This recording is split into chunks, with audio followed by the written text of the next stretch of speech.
All right, the channel is live. Hello, everyone, and welcome, baby, to the swinging 60s. We're going to Yeah, be playing. baby. We're going to be playing Blades 68 on so many levels. I'm Christiana Ellis, and I believe, just the game master in this game. I'm always like wondering if this specific game or that game has a special word for it, but no, it's just the GM in this one. Hi, I'm Christiana Ellis. Players tonight: Jenny Meltzer, Hello. Mark Kilfoyle, Hey, and Paul Fisher. yo. What is Blades in the Dark? Blades 68. Well, Blades in the Dark is a role-playing game that is been out for a while, and it's very fun. But it takes place in sort of a, you know, uh, Industrial Revolution era, Europe analog, where there is strange fantasy stuff surrounding the city, where the sun has literally been shattered, so it's always night. There's ghosts coming out from everywhere, and so they have strange lightning barriers that they use to keep the ghosts out of the city, and players play members of a criminal crew trying to make it in the tough city streets of Duskfall. Well, Blades 68 is a brand new expansion for Blades in the Dark, where the timeline has been advanced by 100 years, and now we have the same setting set in sort of the equivalent of the 1960s, where bubbles have been put up around the cities, and they have what's known as the blue array, which gives the city several hours of simulated, or is it real, or is it even from our dimension? Unknown. Nobody knows how it works. Presumably someone knows how it works, but they're not telling. But you get what seems to be actual sunlight for a few hours a day. And you just have to deal with the fact that for a few hours while it's powering up, and for after it's shut off for the day, the sky looks like psychedelic swirling colors. And then it's dark the rest of the night like normal. But now we have a setting that is full of like technology and weird science and espionage, and still, surprise, surprise, crime. So we are going to create a crew of individuals who are determined to make a go of it here in the new city of Duskfall.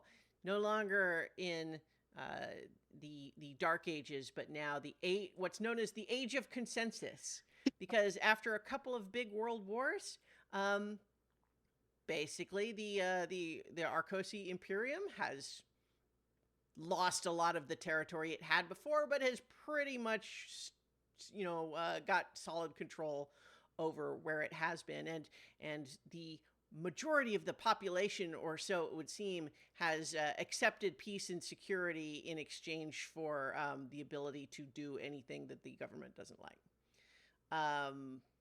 But not everybody likes that. And so there are protest movements rising up, and people who seek to undermine the law. And then there's also a lot of criminal enterprises and corruption and intrigue.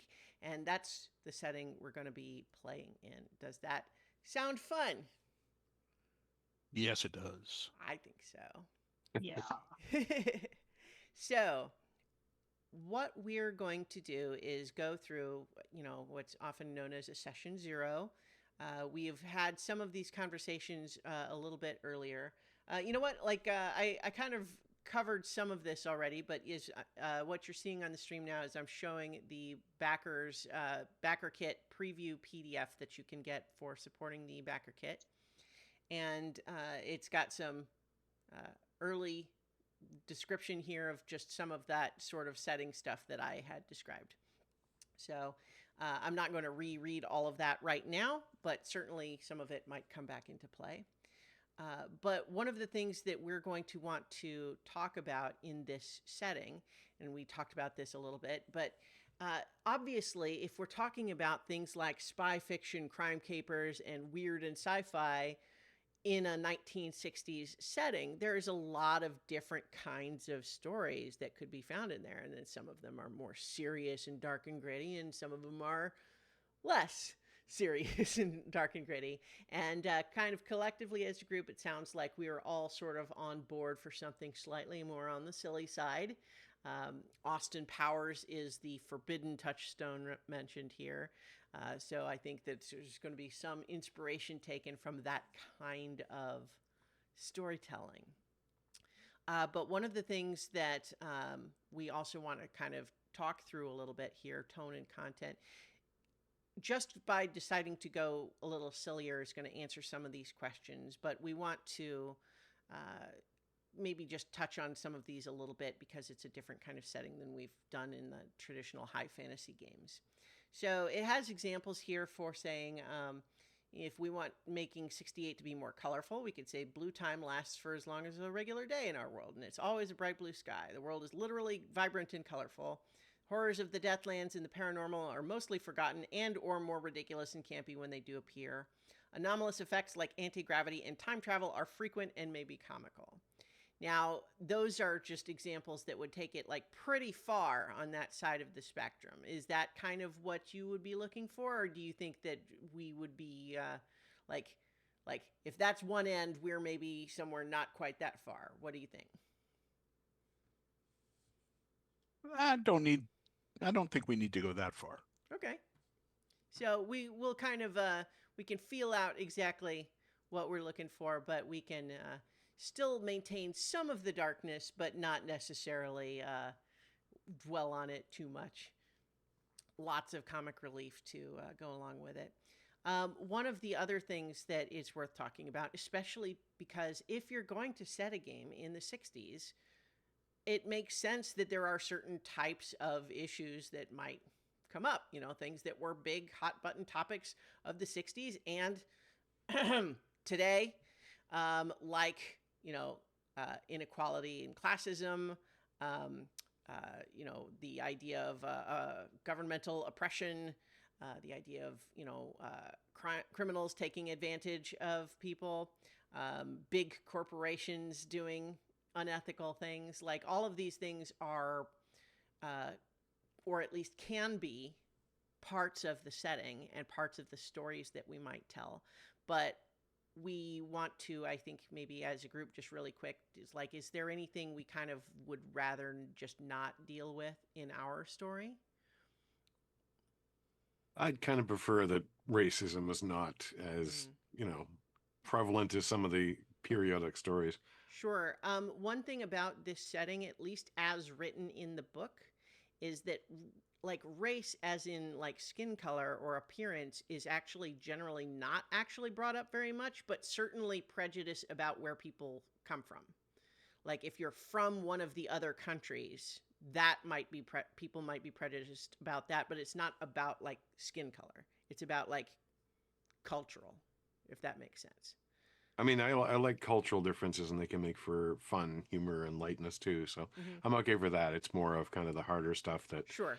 Inequality in a economic sense. I don't mind that because that brings a lot of flavor.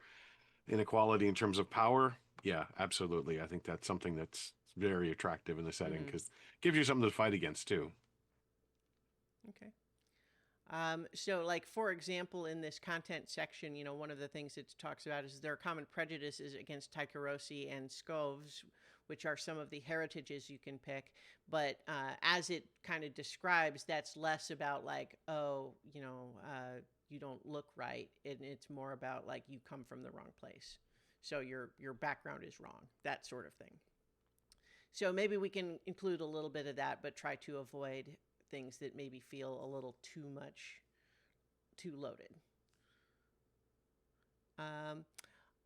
One of the other things that it actually doesn't mention here, but I'm a little like surprised that it doesn't mention it here, is sex. And I'm not necessarily expecting that this group is going to want to go hardcore on any of that. But at the same time, one of the classic things of these types of stories, especially in the 60s, is lots of times they're kind of sexy.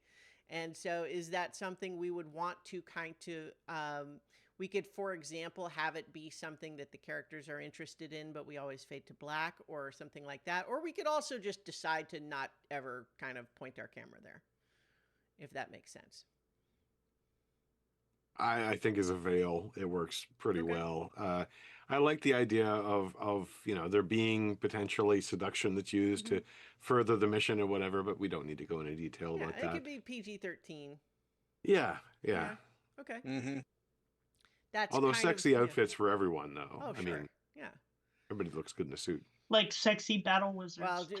we're talking about Yes. 60s suits, right? So. Bigger shoulders, wider legs, Mm, hips that are above your hips. Yeah. yeah. Okay, so now that we've kind of touched on sort of like the basic concept, the book has choosing a playbook and going through all of the specific character creation choices first, and then choosing a crew type. But I wonder if it could actually go the other way. And I thought I would ask the three of you what you think about that, because one way to go would be to each of you just pick and choose a character based on just what sounds cool. But then when we pick a crew type, you have to sort of justify why those characters would be in that type of crew together. Alternately, we could choose what type of crew it's going to be, and then you make characters based on that. What do you think? It's funny because I was thinking exactly that it made more sense to choose the sort of general crew Mm-hmm. and then build characters within it, because I don't know if there's, and I don't know if we'd want to even like build a crew from scratch, for example. Mm-hmm. Just to build a custom one would be a lot of work, I think. Oh, well, yeah, I mean, I think I was assuming we would choose one of the crew types in the book, which Right. has its own customization in it. Right, but instead of trying to fit a crew or try to build a crew specifically around the characters, Oh, it's no, fit the I characters guess, win a yeah. crew type. And Well, the other side of this, what I actually kind of meant is, like, for example, if you chose an operative, a paranormalist, and a veteran, but then you decided you were racers, now we have to sort of explain why those three people would be in a racing crew, right? Like, right. that's an example of what I mean. And there's nothing wrong with that. But I did just sort of have the idea that another way to do it would be to say, what kind of crew do we want to be? And then you make a character to be in that crew. Yeah, and I mean, you probably described an anime because almost every anime has weird characters Oh, and just sure, whatever yeah. jobs they want. Well, like I said, Uh, yeah, you could absolutely do it either way, which is why I was just proposing the question to see if anyone had a preference. I know that I find it easier to kind of come up with characters once a more concrete world has been sort of built around them to fit in. Mm-hmm. But I mean, I'm open to either. The other thing I want to ask though is what's our intention in terms of number of sessions we're going to play too, because that can make some differences in terms of what kind of goals we might choose or what kind Mm-hmm. of crew we think we'd actually get, to an established point with. Well, so obviously that's up for group consensus to discuss. My own preference, I think, would be this game can do one shots for sure.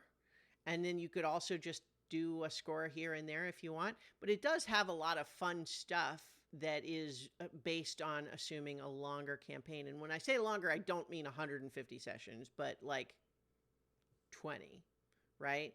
Like that could be something that could be fun to try. But certainly I think that would be if there was any point where no one, someone's not having fun anymore, then we could stop. But I think I would be interested in trying to play it at least long enough that we start seeing some of like the crew upgrades and gaining turf and some of those mechanics, and not only just doing one shots where nothing, like nobody actually advances, the crew doesn't advance. And because I think that that's part of what the game has built mechanics for is that advancement. So that's kind of what I had in mind. But certainly if anyone wants to propose anything else, we could talk about that. Because this is certainly a game that you can absolutely play as one shots. It's very well suited for that. I like the idea of a continuing campaign, but not very long. Like Mm-hmm. 15, 20 weeks, something like that, or Yeah. 20 sessions. Hmm. Um, I think we can have that as kind of a loose target and then decide to adjust on the fly if we feel like it's either more or less fun than we thought, or if we're just mhm. ready to move on. I think the beats are usually the end of a score, right? So depending on how long it takes to do a score. Well, a score is generally speaking like a pretty common cadence with this game. Depending on how long your sessions are, you might do. Let me actually show. There's a little. The gameplay cycle here is 162. Let me pull that up, and you obviously have your own PDF. But so we got the personal business phase where you get some free play. You're doing your downtime activities. You run what's called the trouble engine. Then you have a planning meeting where you're going to pick which score that you do. Then you do the score, and then you go through the aftermath stuff, and then you go back to the cycle, right? So, common cadences for this game tend to either do this whole thing in one session, which would usually be like a longer session, or you might have, for example, one session is the personal business leading up to the planning meeting where you pick the score, and then the next session is the score and the aftermath, and then so on. Cool. Yeah. So that is definitely like the cycle. But so as you get to the aftermath and the personal business phases, that's when you're deciding, for example, if you've earned enough rep to upgrade your crew's tier and that sort of thing. Getting new upgrades, seizing new turf, completing projects, and so on. All right. So I think that was an important thing to touch on. Do we have thoughts on? Do we want to pick a crew type first? Then is that Sure. okay? Yeah, I'm So good with that. okay. So let's take a look at the different types of crews. And so obviously, if you're looking at the PDF here, there's a lot of places where they only have the placeholder art for now because it's not the final PDF. It's a preview build, but it's got like all the content here. And so just right here on page 87 of the PDF, we have like the crew types, and then you can obviously scroll through and look at the more specific details of each. But just based on this initial sort of description, do we want to like make a short list of 2 or 3 and then look at the details of those? Okay. Yeah. If you're not seeing the video, the crew types that are available in the PDF as of right now, there are 6. There's dealers, pushers who acquire and sell illegal product, drugs, literature, paranormal experience, or any other contraband. Hit squad, professional killers for hire. Some have a code, others just take the job. Accidents, disappearances, murders, and ransom operations. Militants, who are revolutionary activists who know the only way to create real change is to break the system. Assassinations, demonstrations, sabotage, and battle. There's also racers, thrill seekers and daredevils who execute smuggling operations, hijackings, hot pursuits, and compete in dangerous races. Shadows, who are infiltration experts who specialize in elaborate heists and high-stakes espionage. And utopians, an esoteric cult working toward a utopian dream. They may start with good intentions, but they're on a dark road to damnation. Mm. Well, like my inclinations automatically go to like Hit Squad and Shadows. So mine go to Racers and Shadows. Huh. I did have Although, militants in my top 3, but Hit Squad and Shadows were definitely on that list too. I could do Hit Squad. Well, you all 3 mentioned Shadows as well. Yeah. Yeah. I think Shadows is almost like the default one. Like it's it seems almost like, I don't want to make it sound like it's basic, but I just mean it's sort of like, I think a lot of people gravitate towards that one for this kind of game. But obviously, do we want to take a look at some of those, like Hit Squad, Militants, Shadows? Sure. Did someone say Racers also? I don't. We can look at those and just see more of what we would be looking at. So when we choose a crew type, We're going to start, you have 2 stacks, which is the unit of money. And you're starting with tier 0, stronghold, and 0 rep. And we'll get into the mechanics of that when it matters. You choose an initial reputation, and there's a list of things here, but you could make up your own. And the reason that that's important is because it's a thing that, like, if your crew is doing things that matches that reputation, you can build more rep as a currency that way. Mm-hmm. And then you're going to make a base.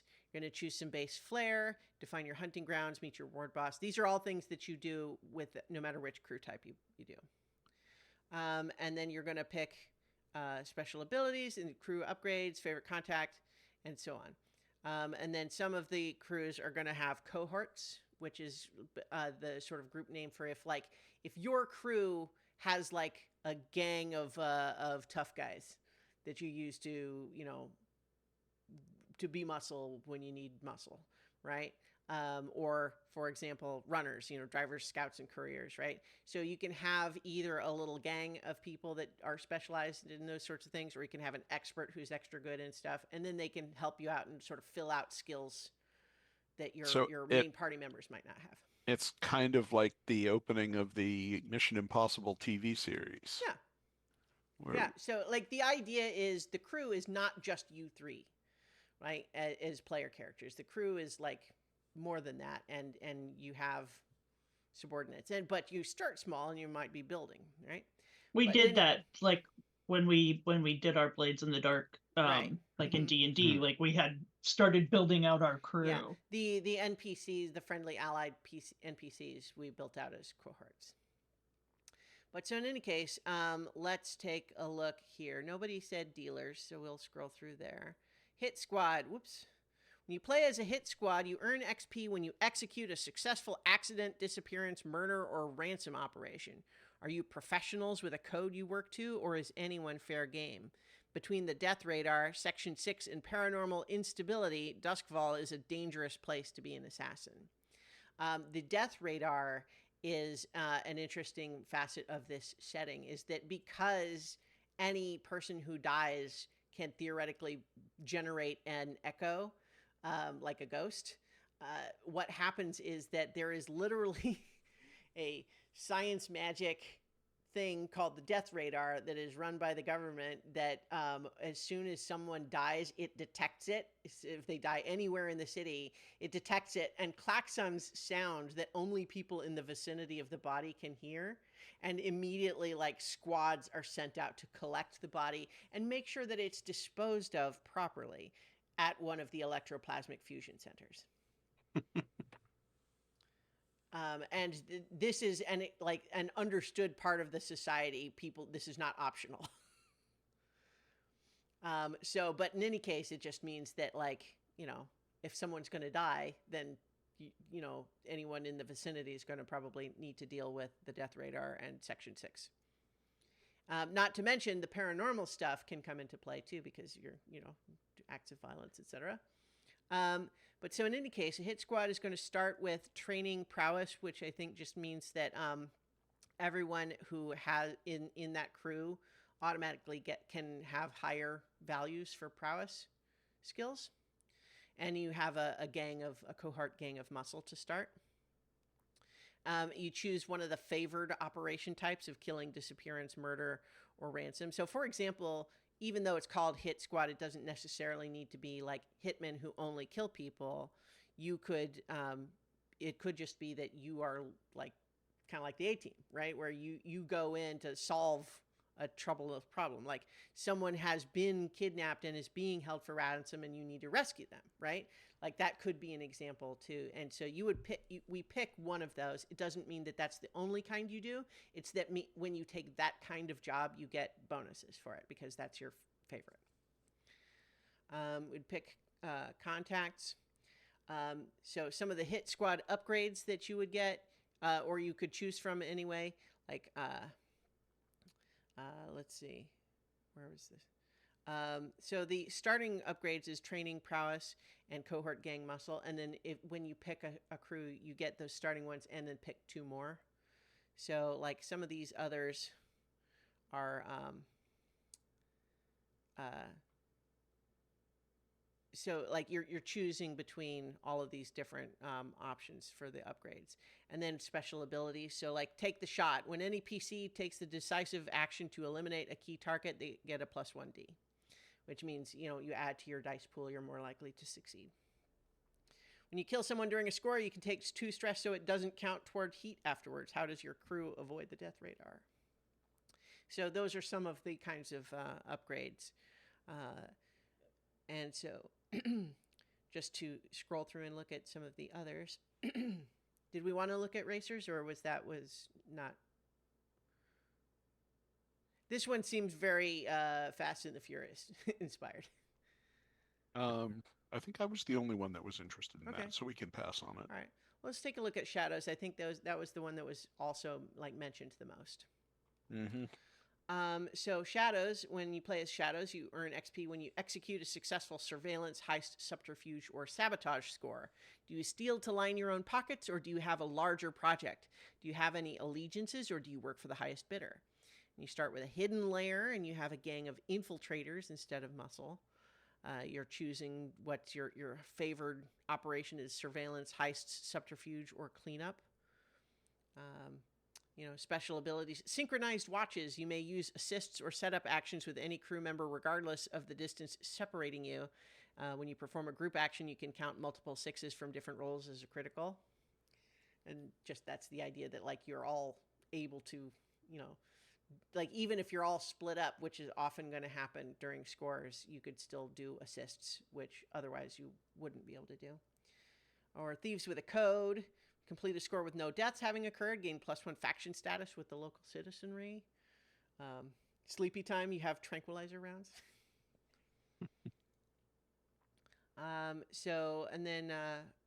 Militants was the one that I think was mentioned and I rolled past, right? Okay, there we go. We looked at Hit Squad, we didn't look at Militants. So they have training resolve instead of prowess, and then also a gang of muscle. Play Militants, you gain XP when you execute a successful assassination, demonstration, sabotage, or battle operation. Time of radical political and social upheaval. As militants, you're on the front lines of the struggle. And you choose like an enemy of the cause. Instead of hunting grounds, you have 2 enemies of the cause, and you get +1 to gather information about them, free downtime. And so you might be, enemies of the cause is the money, the banks. Or it might be the military, or it might be Section 6, which is the powerful and shadowy government agency, or the palace, or, there's several others here to choose from. But so you would be choosing, like, what is your crew militant against? And then special abilities like Sympathizers. The common citizenry of your home ground and any turf you hold are sympathetic to you and your cause, so you can consider them as allies. And they will give you shelter, a place to hide, etc.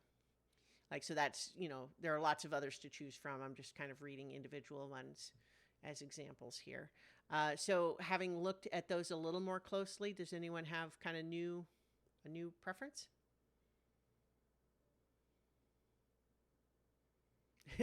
I actually kind of prefer the Shadows over the Hit Squad after looking them over. So yeah, that's my take. Yeah. I think Shadows rose to the top of my list. Okay, great. So then what we can do is we can either go ahead and go through the actual building the crew options, or knowing that you're doing Shadows, we could go back and do the characters now, and then knowing the characters finish out the finishing touches of the crew. What do you think? I feel ready for character generation. All right, let's do that then. So now knowing that you're going to be a crew of Shadows, we're going to be building characters. So first thing that you are each going to do is you're going to choose a playbook. The choices are Hound, Hull, Intellectual, Operative, Paranormalist, Radical, Swinger, and Veteran. And obviously we have the high-level descriptions here, and it goes into more detail there. As we go on, One note is that there are some paranormal playbooks later in the book that include things like you could be an echo, like a ghost. You could be a vampire. You could be a time traveler, those sorts of things. And I'm not going to like preemptively say no to those, but certainly if we were going to do those, it does sort of bend the campaign more in the paranormal direction, right? Whereas, for example, like Jenny, if you were really interested, you could choose to be a paranormalist, and therefore you're the team's expert in that stuff, and you get to focus on it more without it necessarily being the whole thing. Okay. So yeah, that's that makes that's sense. a thought. You don't have to pick paranormalist, obviously. Mhm. That's just an idea. So I would just say I think we would want to talk about it as a group before anyone picks one of those other playbooks. But yeah, so what we're actually going to do, like, you can take a look at each of those in more detail, but to just step through the process, you're also going to choose a heritage, and this is what we were talking about before. You're choosing where you're from in terms of the overall map. And I actually have, I don't think it's in this PDF. It's actually in the earlier preview, which I did think I sent to all of you. I don't remember if you still have it readily able to pull up, but that PDF had a world map that just showed where these different places are. So if you have the page 34 of the Blades 68 preview PDF, you can just see where those different continents are, if that makes any difference for you. But so I think the big ones that it would be worth noting is, so Akaros is like, that's where Duskfall is. So that's the main place probably most of the campaign will be spending its time in. And so certainly if you want to be from there, that would make sense. But then all these others are places that are sort of either more or less separated from the Akaros Imperium.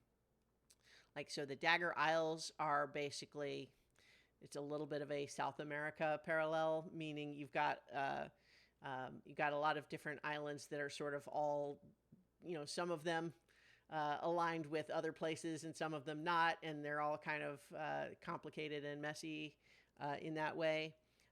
You have Eruvia, which is the major world power that's to the south, and they're kind of isolationist. Severos is kind of like not officially still part of the Imperium exactly, but an independent protectorate. Tycheros is different because it's literally like no one actually knows where it is. People come and go to it through a void gate. And people from Tycheros are, so we're literally, Tycherosi are really called visitors, sometimes treated like space aliens. Any talk of demon blood is, of course, a relic of the superstitious past. But the idea is that if you're Tycherosi, you're literally going to have like perhaps monstrous or alien type traits. And then United Skov Continent is, in our Cold War analog, they're the USSR against the Akaros' US. So that's kind of, you certainly don't have to follow the Skov Covenant's, politics if you want to have been from there originally. You know what I mean? But that's kind of the call there. So you would choose one of those. It has some examples of people that might be, from each of these sorts of places. And then you're going to choose a background that's going to say, what did you do before you joined the crew? So let's start with those two. Actually, first, do we want to talk more about playbooks first and then go back through those things? Or do you all know what playbook you want already?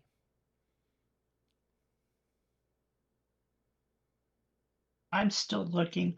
Okay. But I think I'm gonna go with I have like 200,000 things open. I have like every single book PDF open in one browser. Yeah. I'm looking at how to do the character in Roll20 and the other. Well, So so I'm yeah, just kind of we can bouncing. walk through that in a moment too. And in fact, actually, let me go ahead and make some character sheets for each of you to do in Roll20. I'm bouncing back and forth between the intellectual and the swinger. Okay. Yeah, baby. Yeah. I'm kind of leaning towards the operative, actually. Okay. I was going for swinger too, but now I'm kind of thinking about paranormalist. One of the things I noticed about the Paranormalist playbook is that it definitely, if you choose certain specific upgrades, you basically become a Ghostbuster. A Ghostbuster dressed like the 60s. Yeah. One of those crazy mini skirts and knee-high silver boots. Emma Peel, the Ghostbuster. Yes. All right. So I've made a character sheet for each of you, and I'm actually editing them now so that everybody can see each other's, but only you should be able to edit your own. One of the things that here I'm going to switch our streams to this screen in just a moment too, because there's some really neat stuff. Again, when you back the game, you are able to access the Quick Start Blade 68 module for Roll20, which has a lot of really cool stuff in it. So, like as you can see on the screen here, we've got a map of 1968 Duskfall. We got examples of some cool 60s looking clocks, or actually you all probably don't see those because they're starting on the GM screen. Let me put those on the token layer so you just get to see what they look like. And then just some cool, design here. But then you also, let me make a generic character sheet here just to demonstrate. So what you see on this character sheet to start is the character mode. But if you look at the top on the right where it says character mode, if you click through that, you can make a crew sheet, a faction sheet, and then character sheet. And so basically, the sheet that I just made for your character, you'll always have on character mode. But what that just means is that I will also make a sheet that is for crew mode, and then one for factions mode, right? So I think to start, if you've chosen your playbook, you can just literally type it into the sheet where it says playbook. So does that mean everyone has chosen? We have an operative, a paranormalist, and a swinger. Is that, or had you decided, Paul? I think maybe intellectual. Okay. Great. So intellectuals are polymaths, scientists, engineers, and philosophers. Play an intellectual if you want to solve problems by inventing clever solutions. Paranormalists are good at dealing with the paranormal. Play a paranormalist if you want to meddle with the weird and supernatural. And then operatives are good at sneaking around and breaking into places. Play as an operative if you want to be a shadowy espionage professional. Great. So from there, before we start going into the playbook details, though, I think you don't necessarily need to decide your heritage and your background up front if you're still sort of thinking about them while you sort of feel out the details. But, those are just going to go in the heritage and background fields on the character sheet. And it has like the options listed there. Are you seeing them in this upper left section? Heritage and background. I see a heritage. Right. Look to the right of heritage. It says field of study. Oh, well, okay. That's because your playbook is different in that way. Because you Okay. typed in intellectual already, which is why I was talking about A- this before. and I Let's get start. confused easily, so. Okay. All right. So instead of writing down a background for the intellectual, you decide what fields of study your intellectual has experience in. This is not about defining your future, but explains how you became the intellectual you are today. Choose from the following list or make up your own. One of the things that I think is interesting just about the write-up here is that it doesn't actually say how many. Because it doesn't. I think the implication though is choose from. It talks about what fields of study, but then when it says choose from the list, that implies to me you're picking one. Even though I think the language is maybe a little bit unclear. But yeah, so for an intellectual, so let's walk through the process here a little bit. Obviously, Okay. you're going to have to pick your heritage and your background, but those don't actually mechanically matter unless there is some reason why they would, like if you would want to say, oh, hey, this guy we just met is also from the Scove continent and I'm from the Scove continent, so maybe that would help me to, get him on my side, right? Like that's the only way it would come into play. But otherwise, everyone on the first page of the playbooks in here, it's going to start with, you're going to have 3 dots probably. Like for intellectual, it has 2 for tinker and 1 for study. And so you would be, I'm just going to, just so it's showing on the screen here. And those, in fact, it looks like on the character sheet, Tinker has been changed to Wrench. So it's the same. It's just different word for it. But those start. So everyone's going to have some starting dots in certain skills. Perhaps we ought to talk a little bit about just mechanically what these look like. So these skills, everyone has got the same 12 skills. Under insight, you have hunt, study, survey, and wrench. Under prowess, you have finesse, prowl, skirmish, and wreck. Under resolve, you have attune, command, consort, sway. The way it works is that the more dots you have, the more dice you will roll when you do a check of that kind.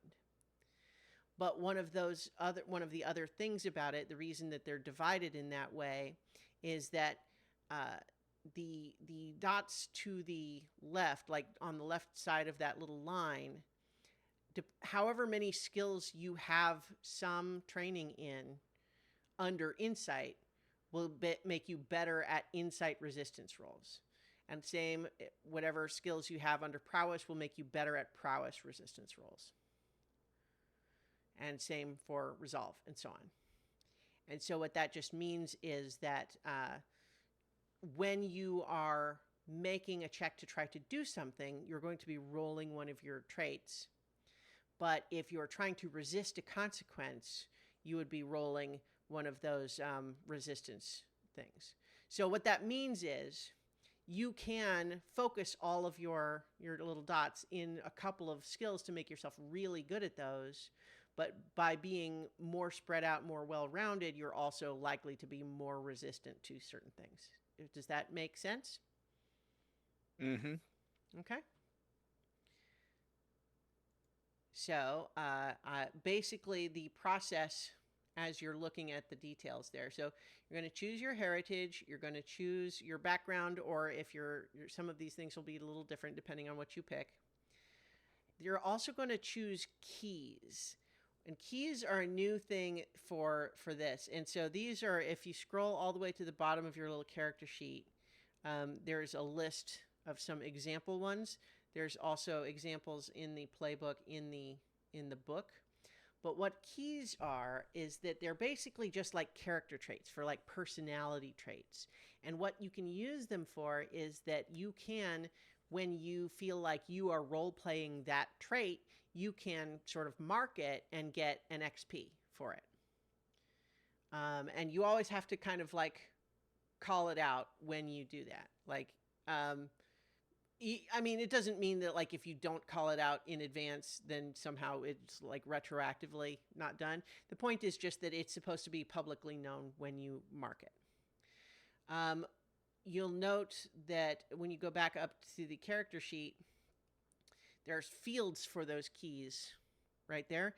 And there's a little space where you enter text and then 3 little dots that you can fill, right? And then deadlock. So what happens with a key is that you can, every time you sort of play it, you can mark it and get an XP. Once you have done that 3 times, you stop marking them because it's full, and you can keep using it and still getting XP. But what you can do once you have filled it up is you can do what's called turning the key. And when you turn the key during play, whatever it is that you're actually trying to do in that moment becomes an automatic critical success, and you clear all stress, which is a big deal.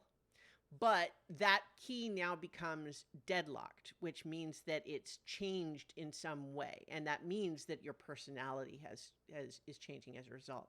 And so let's say for a key, if your initial one was arrogant, that's one of the first ones on the intellectual playbook, then when it gets deadlocked, it could either become lessened, like you're humbled now, or it could become intensified, you're self-obsessed. And you can choose either way, but the idea is it's meant to say the accumulated stress and trauma of the adventure is changing your character in a way that mechanically it just means that you can't play that for XP anymore, right?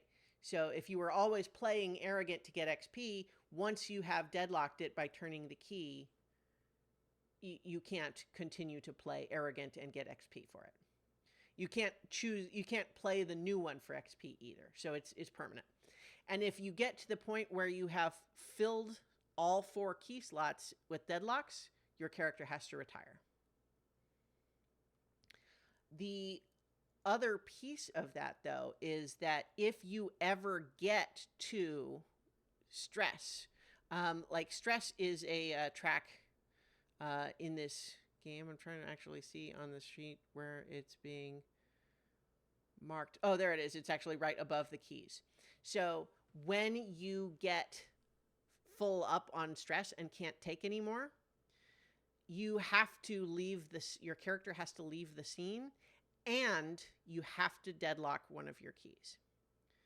So that means there's actually kind of incentive if you think you might get taken out for stress. There might be incentive to turn the key instead, because then you get the automatic critical and you clear all your stress and your character stays in the scene. Whereas if you risk getting taken out by not being able to mark any more stress, you might have the deadlock and have to leave the scene without getting that automatic critical, right? So that's how keys work. Short version right now is just that you should pick like 3 of those traits that are just like personality traits. You don't have to choose ones from the list, but those are good suggestions. The idea, though, is that you should choose ones that you feel like you will be interested in having your character act that way.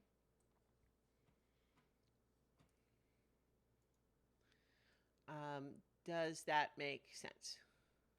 Mm-hmm. Okay. So then once you have chosen your keys, you are going to also have to pick your special resources. Every playbook has their own special resource that they can use twice per score to resist consequences. And that's probably going to get automatically placed on your sheet as part of, choosing the playbook on it. So for example, just because the intellectual is the example that I had pulled up there, you have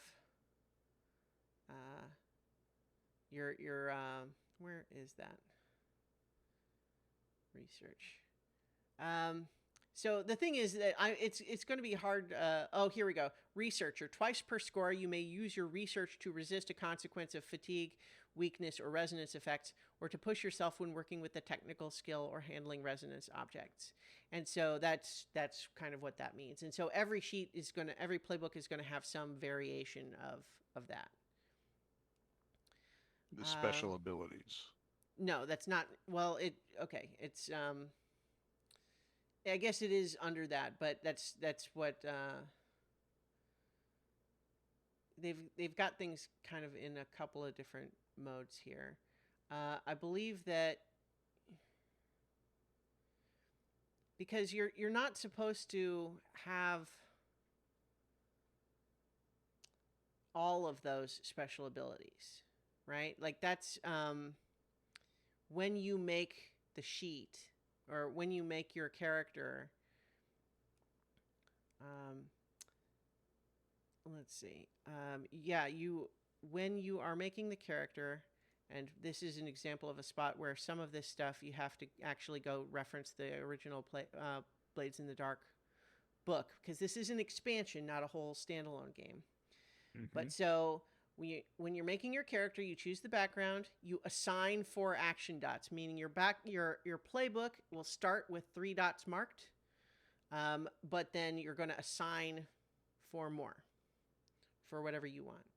But then you choose a special ability, and if you can't decide which one to pick, go with the first one on the list. It's placed there as a good default choice. But then also, but that's like the special armor or that special resource that it was mentioning is only if you choose that ability as the one that you choose. A lot of these different playbooks actually have quite a lot of different things. And so I've kind of been looking at the intellectual one. Mark or Jenny, do you have questions about the operative or the paranormalist ones? Not yet. Okay. As we look through these sheets, the things that you need to sort of immediately pull from is first, like on that first page, it'll have the little dots for what your 3 starting traits are. So, for example, operative, you have 2 for prowl and 1 for hunt. When you're using the Roll20 sheet, it's putting those in there automatically. But so you're going to add 4 more, which will mean that you will have 7 to start. The operative has a backing faction that you need to choose. And what that means is that during a score, you can choose to call on them for help, and they will be able to help you in some way. But during downtime, you have to roll to see if they want a favor in return. And that could mean, for example, you could roll in such a way that they say, oh, yes, we actually need you to go on a special mission for us, which becomes a need for a score. And if you take too long to do it, then you could lose their backing. But the idea for the operative here is, like, this is who you sort of ostensibly really work for. But it could very much be that, like, do you actually care more about that or more about the crew? Entirely up to you in character. But the idea here is that you are, like, on the payroll, more or less, with one of these factions. Like, they think of you as their asset. What does the tier number have as an effect? The tier number is basically just how powerful they are. Higher is more. Higher is more powerful. And so you can kind of choose who you would want to work for. But, like, for example, the Palace is the Imperial Intelligence Agency. So that's tier 5. There is, I believe, one tier 6, which is like the Imperium, which is like the government, capital letters, right? Which would be tier 6, but you can't choose. That's not one of the ones you can choose. But you can see the different factions for each of those, and it has some detail there. And in the book here, if you go towards the end, starting in, where's these factions? Starting in page 342, They have more information on all these factions. So if you wanted to read up on any of those in more detail, you can.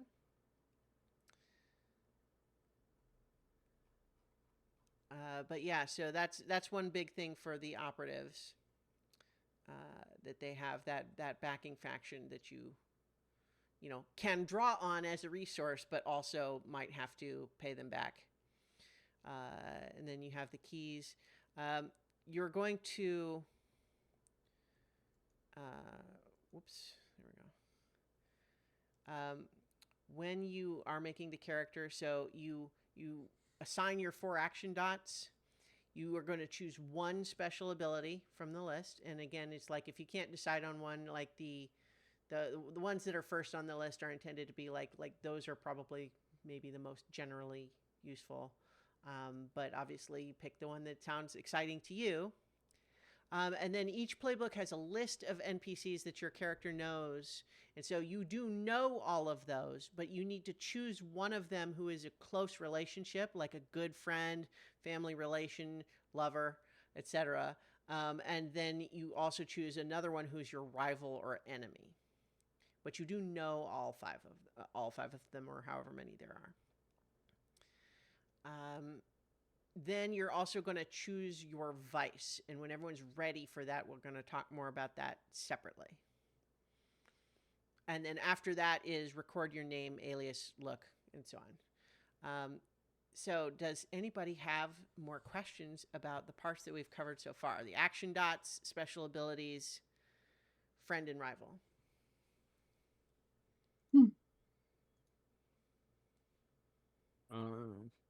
Not at the moment, just trying to take it all in. Okay. And so just as an example, Jenny, I'm looking at yours, and just this is talking about the traits again. So for example, for you, because you have 2 in study and 1 in survey, if you were to do an insight resistance roll, you would be rolling 2, right? But whereas for prowess, you have 2 in prowess, or 2 in finesse, but that's the only prowess one you have. So that means you would be rolling 1 for a prowess resistance, right? Mm-hmm. So, yeah. Yeah. And in any case where you're ever trying to roll something that you have no dots in, what that means is that you roll 2d6s and you have to take the lower one. For any other roll, the way that these always work, and you may remember this from when we did the Moonshadowed Sea arc, is the whole thing comes down to how many d6s are you rolling, but once you roll them, the highest value is what determines your result. Obviously, you always want a 6 for a perfect success, but 4 and 5s are like a success with a complication, and then 1 through 3 is a failure. And then one of the things, too, that's worth noting about items, because each of these playbooks has a section that's like operative items, intellectual items, and so on. Those are not things, those are basically all things that you would theoretically have access to. But the way it works in this game is when you go on a score, you have to choose either you're going quiet, which is like you're not taking that much stuff with you. You look like you could be just a normal person. Or you're going loud, in which case, if someone sees you, they're going to wonder what you're up to because you're loaded for bear, right?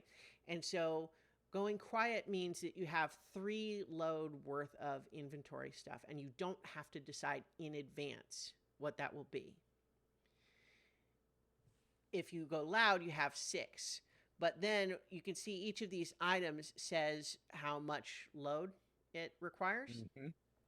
And so you always theoretically have the Schrodinger's inventory. When one of those things would be useful, you can just decide that you do have it, you did bring it, but you have to mark off that many load when you declare that you have it. So that means that if you only have 3 load available because you're quiet and you decided that you wanted the fine sniper rifle, then you have to mark off 2, which means that you would only have 1 left that you could choose from later. Whereas, that's the idea. And these are the operative items are not the only things that you could have. It's only just like those are special things that only you can have. Although there's some overlap. Like several, the operative doesn't seem like they have it, but several of the other playbooks have various types of pills, like pocket full of focus pills or pocket full of sleeping pills and that sort of thing.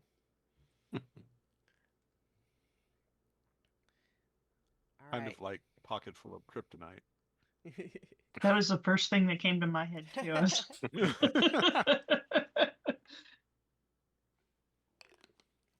So if it's got 3 boxes to the left of it, it counts for 3 things in my load, or I can have up to 3 of those.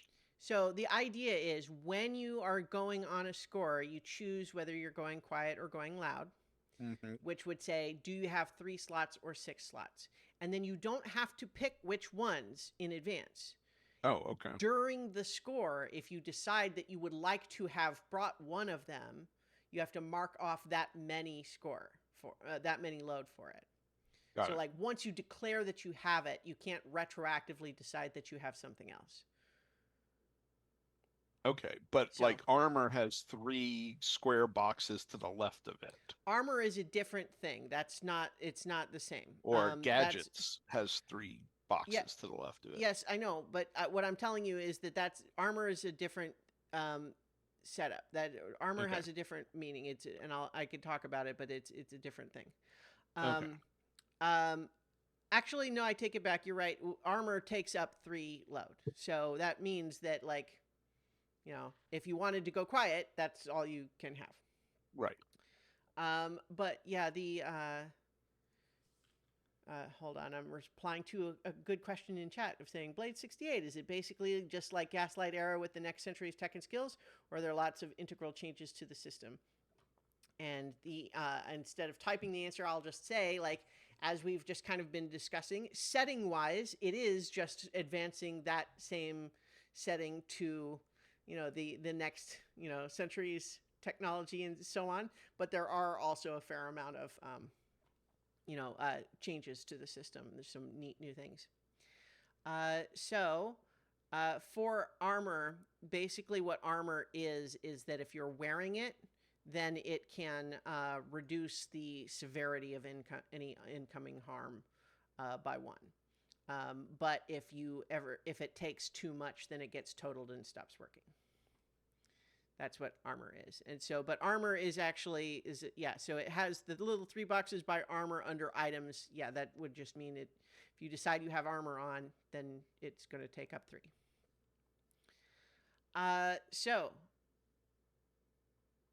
Who else has other questions? Or do you have you all got choices made for all of those other things?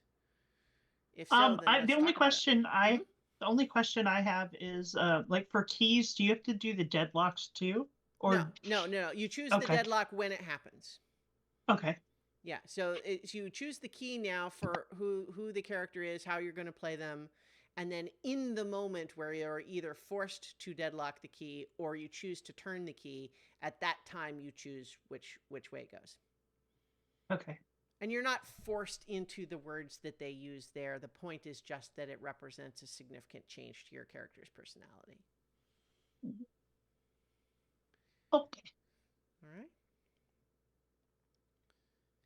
So, because obviously you all are doing a lot of reading and paying attention to things, I'm just trying to keep there from being dead air. How are things coming along? Are you still making choices, or are you mostly got it figured out? How's it coming along? I think I'm done. Okay. Like with the basic character, the only thing I don't have is my crew because we haven't done that yet. So right. Did you choose a vice purveyor? That's something I sort of separated off, but we could go ahead and talk about it if folks are ready. The 2 things that you choose in that regard. First of all, what vice is how your character recovers stress. Stress is like your resource that lets you do various things during a score, like help your fellow scoundrels or I don't know if there's a different word instead of scoundrel. Scoundrel in the original game, but help or to push yourself or to resist consequences, you spend stress. And like I said, if you ever fill up and can't take anymore, then that would give you a deadlock. But how do you recover stress after the score is done? Well, you have to indulge in your character's vice. It is the thing that your character does in order to blow off steam and so on. And so there are several categories, including faith, gambling, luxury or pleasure, obligation, pleasure or getting fucked up is the example here, and then weird. And so there are on pages 16 and 17 in the PDF here examples of who your hookup might be for any of those given categories. I picked weird. Okay. And then I went with yeah. And then I went with Mysticus, a cursed and abandoned animatronic sideshow attraction. Right. Great. So, love that. Yeah. That's very fun. So if you have everything else picked and Paul and Mark are maybe still finalizing some things, do you want to just like give us the quick rundown on your character? Yeah. So her name is Pyretta Blaze, and her alias is Red because she has bright red hair in the bombshell hairstyle, like Brigitte Bardot. Okay. She's got like green eyes. She's tall and lean.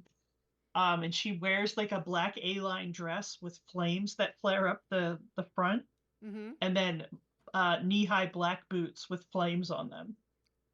Fun. She is from Tycheros, and the background I picked was learned because it just made sense. Okay. So for her. for being from Tycheros, which is totally allowed, it's one of the choices. But because that one's a little bit unusual compared to the rest, we might want to talk a little bit about like why you're here and what makes you look different as opposed to just a striking normal person. If you choose Tycherosi heritage, also create an alien telltale that marks your character. Oh wow, now I want her to look like who's that girl in the Guardians of the Galaxy, the alien? What? Which Mantis or Gamora? Mantis. Yes, I want her to have like Nebula? Mantis. Okay, yeah, that's fun. Antenna is one of the choices, so yeah, that's great. Do they stick out of the hair or do they? I think they would stick out of her hair, like it just looks great. Oh, Yeah. like doodle boppers? Yeah. They just bounce around. That's great. Love it. I love that. Fun. Okay. Yeah. So I think that looks like you've got all of those. And what I mean, I'm looking at them, but you want to say what your thinking is in the skills you chose? I think because it's like paranormalist, like I'm gonna have to use insight a lot, so I went with I also went with survey along with study because I feel like that'll be my area of expertise, is trying to get to the bottom of things on that level. And then I picked finesse under prowess because I have a feeling as shadows we're going to be doing a lot of skulking. Yeah. So, and then resolve was a tune, and I remember that like when we played the other game, like we used that a lot. Like we used resolve a lot, and I was like, and I think I had paranormal, like I had paranormal abilities in that game too, and I knew attune was like really useful. So yeah, well, attune is definitely the thing that you would probably want as a paranormalist, because that is the skill for dealing with paranormal things is attune. So anything that is like magic-y, although no one believes in real magic, it's always got a scientific explanation, even for things like other dimensions and reality tears and electroplasmatic echoes that come from dead people and and maybe or maybe not aliens who literally come to Duskfall through a void gate. Um, so yeah, attune is probably a good thing to have. Yeah. And what special ability did you choose? I picked a parapsychology Okay. because like I really feel like that is it goes with like the keys that I picked to help define my character too. Like I'm eccentric and charismatic. Like Mhm. I just imagine like this sort of unhinged paranormal person Mhm. out there telling everybody this is how it is Yeah. and So making them believe it. so the parapsychology skill ability basically means that you're immune to the terror that paranormal Hmm. enemy entities normally inflict. The way paranormal entities, be they uh, ghosts or echoes or demons or interdimensional entities, these sorts of things, ordinary people always will have to do like a resist to avoid just either completely freezing in panic or fleeing when they see one, because they're just like they break people's brains, and so it doesn't mean that you always will, but it means if you don't want to, you'll have to resist it, and so you have a bonus to resisting it in those circumstances. It also uh, gives me a bonus to like gather paranormal info too. yes, yes. Um, and so I think you picked two keys. I think the book is suggesting three. I guess you don't have to. What? I So think the it said you didn't have to pick four and right. that you could start with two or three. Yeah, so that's true. What it just means is that you, if you don't pick them now, you can pick them Hmm. at any time. But obviously, until you have one, you can't play it and get XP for it. Right. Right? But that's one reason to maybe leave at least one blank, because you might decide on one as you've played the character a little more, right? Yeah. Okay. Cool, cool, cool. Love to meet Red, aka Pyretta Blaze. Um, cool. So, how about you, Mark, Paul? Do either of you have yours ready? Mostly, yeah. I'm thinking about a third key, but Mm-hmm. I don't have a name just yet. Okay. Um, There was a table of yep, names that if that would help you. yep, and I'll go through those. Yeah. So yeah, playing an operative. Um, he is. So I chose kind of interesting personality traits. Mm-hmm. He's a person who likes to watch people from a distance, but he's going to be very bad in a personal situation, which is going to be fun. Okay. Um, the two keys I chose so far are calculating and enigmatic. Mm-hmm. So nobody quite knows everything about him. He is from Severos. Okay. Um, and yeah, heavy on insight. So I have all the insight skills. Mm-hmm.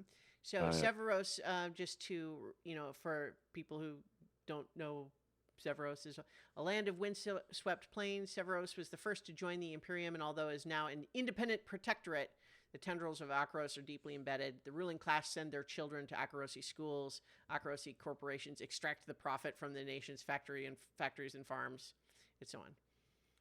yeah, and he came from a lower class. I actually took the Okay. trade background, Okay. um, which was the reason I chose wrench as one of my skills, which I think is Sure. different from the original. I think it's tinker in the original. It is, yeah. Yeah. In fact, the PDF I think calls it Tinker still, but it's Okay. yeah.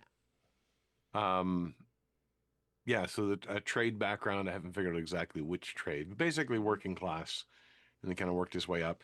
The Mm-hmm. image I have for him right now, I took the keywords wiry and pockmarked for the look, and then denim jacket and black turtleneck for what he's wearing. Mm-hmm. So kind of imagine a cross between like a not so not the charismatic part of Steve Jobs, but the kind of when you see him at a distance, he's always thinking and pondering with his turtleneck. So I figured I'd go for a little bit of that. The denim jacket softens it a bit. And I wanted to throw something weird in there. So I chose Echo Walker as my special ability. Okay. And Echo Walker basically allows me to vanish into the resonance field and then appear somewhere else. Ooh, very cool. Um, as long as I could have walked there. It causes me some stress, and I'm really, really cold when I get back, which is kind of fun. That is fun. And it looks like it ties into your backing faction that you've selected. Yes, I was just looking for the detail. Yeah, the Strele, Yeah. who are a counter paranormal secret agent group with mysterious motives and affiliations. So, um, it's interesting too because the paranormal stuff is sort of seeded and interwoven in all of this from time to time. So It's you never get away from it, but you don't necessarily have to confront it directly, kind of thing. Yeah. In the character creation. There's definitely some parts of the PDF here that have like life in Duskfall, and it has several things about it, and the paranormal is one of those things where it's kind of like it's maybe less frequent and less obvious than it was in the Gaslight era, but it still exists, and so you have a variety of people who have different reactions to it. Like there's literally people who will literally just straight up denial, and then there are some that are like, oh yeah, I guess it's the government's got it handled, so just call Section 6 or whatever if you see one of those things, that sort of thing. Yep. Yeah. I don't have a name, but I like the alias of Silhouette. Ooh, I like that's fun. Because people never quite know if he's there or not, and they're only ever seeing him in shadow for the most part. Okay. I'll pick a name. The other thing is I chose as my vice gambling, and specifically Carter for the Sky High Casino. Okay. So I will be broke in between sessions, but relaxed. Great. Well, I think one of the things about the indulging the vice is that there are roles for it. You're not necessarily like spending money exactly, right? Like that could be a consequence that you could suffer from it, for example, but it's not like you're literally just exchanging the money for the stress relief, right? It's you're still rolling. Right, based on right. it. Yeah, thematically he might be broke, but in reality it's just a role. Yeah. And I just chose the name because it sounded kind of like a somewhat of a villain in a Bond movie. His name is Vesper Varden. Love it. Vesper Varden, the Silhouette. Vesper, of course, is not a villain. Well, I guess it depends on who you ask. True. There's definitely a Vesper in the Bond movies, but that's cool. I love that. I like the alliteration. That kind of worked out. Oh, it is. Yeah, it's good. It sounds very cool. The only thing I'm thinking about and stumbling a little bit is picking a third key. I like calculating and enigmatic, but I don't want to get the same thing again. So I was kind of thinking of, fearless or professional or, even brooding potentially, but they're all kind of the same thing. And I don't really want to hit the same hammer again. Sure. That's fine. You don't have to pick one. You don't have to choose from that list, A. And B, you can also, like, if when you've played them a little bit and you feel like you know more about them, you can choose one at that time. So all it means is that until there is one, you can't get XP for it. But the instant you sort of say, oh, I've decided what it should be and I'm going to do it right now, you could get XP for it right away. I mean, I'm very tempted towards witty because it gets to be on the funny side and just kind of do foolish things. I'll put witty down because I'll probably do that anyway. Great. Might as well get XP for it. And so, by comparison to Jenny's character, you've spread your skills out a little bit more. Yes. Yeah, I only have 1, 2 in Prowl, and everything else is 1s. Yeah, so you have 2 in Prowl and 2 in and 1 in Skirmish, which means that you have a Prowess resist of 2.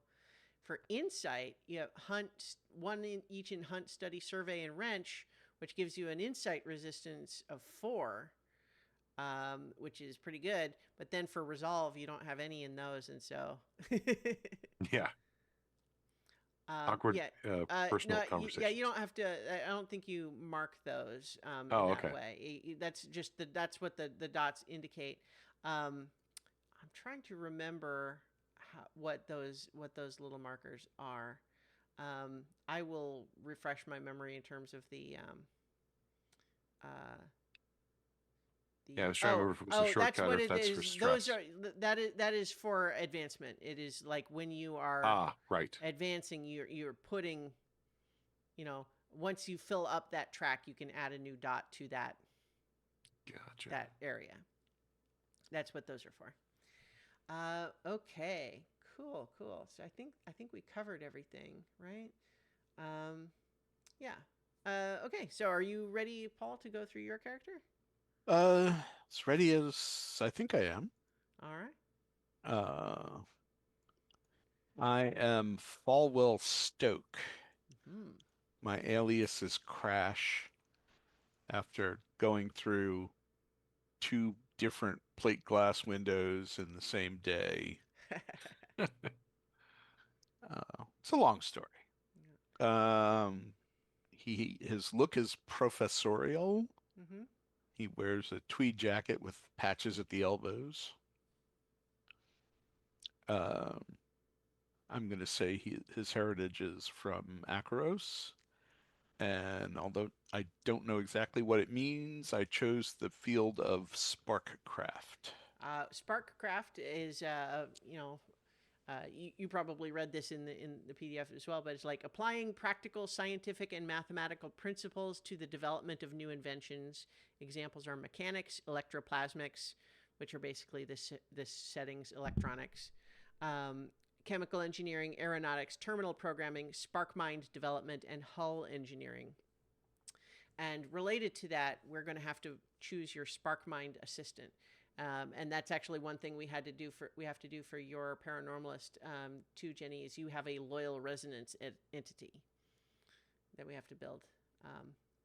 But yes, Okay. so you need a SparkMind assistant, which is one of your intellectual abilities, which is basically this is on page 41. You have to choose a type and a housing. So the type can either be research, analysis, or ingress. And for the housing, it can be small, like it's portable, like you've got it on a wristwatch or whatever, but it's less powerful, but you can carry it around with you. Or large, where it can be very powerful, but it's like a room-sized computer, so you can't like bring it with you. Okay. What page is this? 41.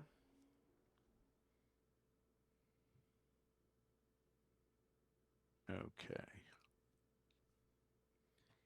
And then while you're looking at that, for the paranormalist, you have your loyal resonance entity. These abilities are like the pairing with the backing faction for the operative. So for a loyal resonance entity, you start with a playbook cohort, a loyal resonance entity, which is like, a ghost or something. Is that what they are? What are they? But give them the name, edges, and flaws like any cohort. The resonance entity functions as an expert paranormal assistant. As an expert cohort, their quality is equal to crew tier +1 when their type or area of expertise applies. It's up to the table to agree on what that means, but you could broadly say it covers research, equipment handling, field support, etc. And they can take actions themselves, which means that you could either have them come along on a score to help, or you could actually give them like a secondary task. So it's like basically like carrying around Evan in my pocket. I mean, that's one way to go. It has examples of like a resonance echo could be like a former person, and someone that you had some enough connection with that they are loyal to you, or it could be a non-human entity. And some examples here are like slime entity, mirror shards, cloud of dark smoke, insect swarm, floating orb, hypnotic lights, weird goblin. I need a weird goblin. Yeah? I think so, yeah. Okay, cool. What's your history with this entity? How cordial is your relationship? I think we're pretty close. I think we met at the animatronic sideshow like years ago. Yeah. Do they speak the same language as everyone else? Like, presumably you can communicate with them in some way, but do they talk to anybody else? Would anybody else be able to hear them or even see them for that matter? I don't think so. Okay. I think that it would kind of be like people think it's my imaginary friend. Mm-hmm. Because I'm always talking to this entity, but no one else can see it or hear it. So it all goes in part with my eccentricity. Great, great. So So, I was just looking over the operative questions at the end of the mhm. chapter, the things you can flesh out. And one of the questions just struck me. It's which of you, talking about the party, which of you has my affiliated faction asked me to monitor? And with you talking to yourself and being a Mhm. paranormalist, I feel it's you. Yeah, that seems right. yeah, Um, I'm naming him Lloyd, by the way, Lloyd the okay, Goblin. nice. So, as an expert, your crew starts at tier 0, so the quality is tier +1, so it would be 1 to start, and you need to give them 1 or 2 edges and an equal number of flaws, meaning you can do 1 or 2 edges, but if you do 2 edges, you need 2 flaws. Hmm. And so the example ones they have here are like edges are fearsome, independent, loyal, resourceful, tenacious, vigilant. Um, Flaws are principled, ruthless, clumsy, hedonistic, panicky, superstitious. And these are basically things that will, if you're ever asking them to do something and it could influence the role, you know, that's the sort of idea here. Now, your ability calls them loyal to begin with, but I think what that just means is that they're hanging around and mostly do what you say. Whereas this loyal edge, for example, says can't be bribed or turned against you. And so I would say that if you wanted it to be 100% loyal in that way, you would need to choose that edge. But it's like they hang around, they mostly like you, but someone could talk them into turning on you briefly. I think I'm gonna look at these. I'm trying to Okay. find the I'm on that section, but I'm trying to find like the recommendations for Mm-hmm. those. Okay. um Meaning just like I would say it's not mechanical at all. It's purely fiction. In Okay. terms of the effect, it is purely just going to be a thing of depending on how the story is going. If you say, I'm going to tell Lloyd to go do this thing for me, and then depending on how the story is going, if it makes sense to me that him being fearsome, say, would help in that, then it would affect the either effect or standing of the role. But it's I think all just like it's all in the yeah. narrative, though. I think I'm gonna make at least one of his flaws be superstitious Okay, yeah, great. Your because that's cohort kind of is funny. overly fearful of bad omens, curses, and paranormal threats. Yeah. That's fun. But was there a page that like the edges and flaws were on? Yes, 94. Oh, okay. Mm-hmm. It was down with the cohort stuff. Yeah. That makes Mm. yeah. All right. I thought so. I wondered. I was gonna go there next. Yeah, no worries.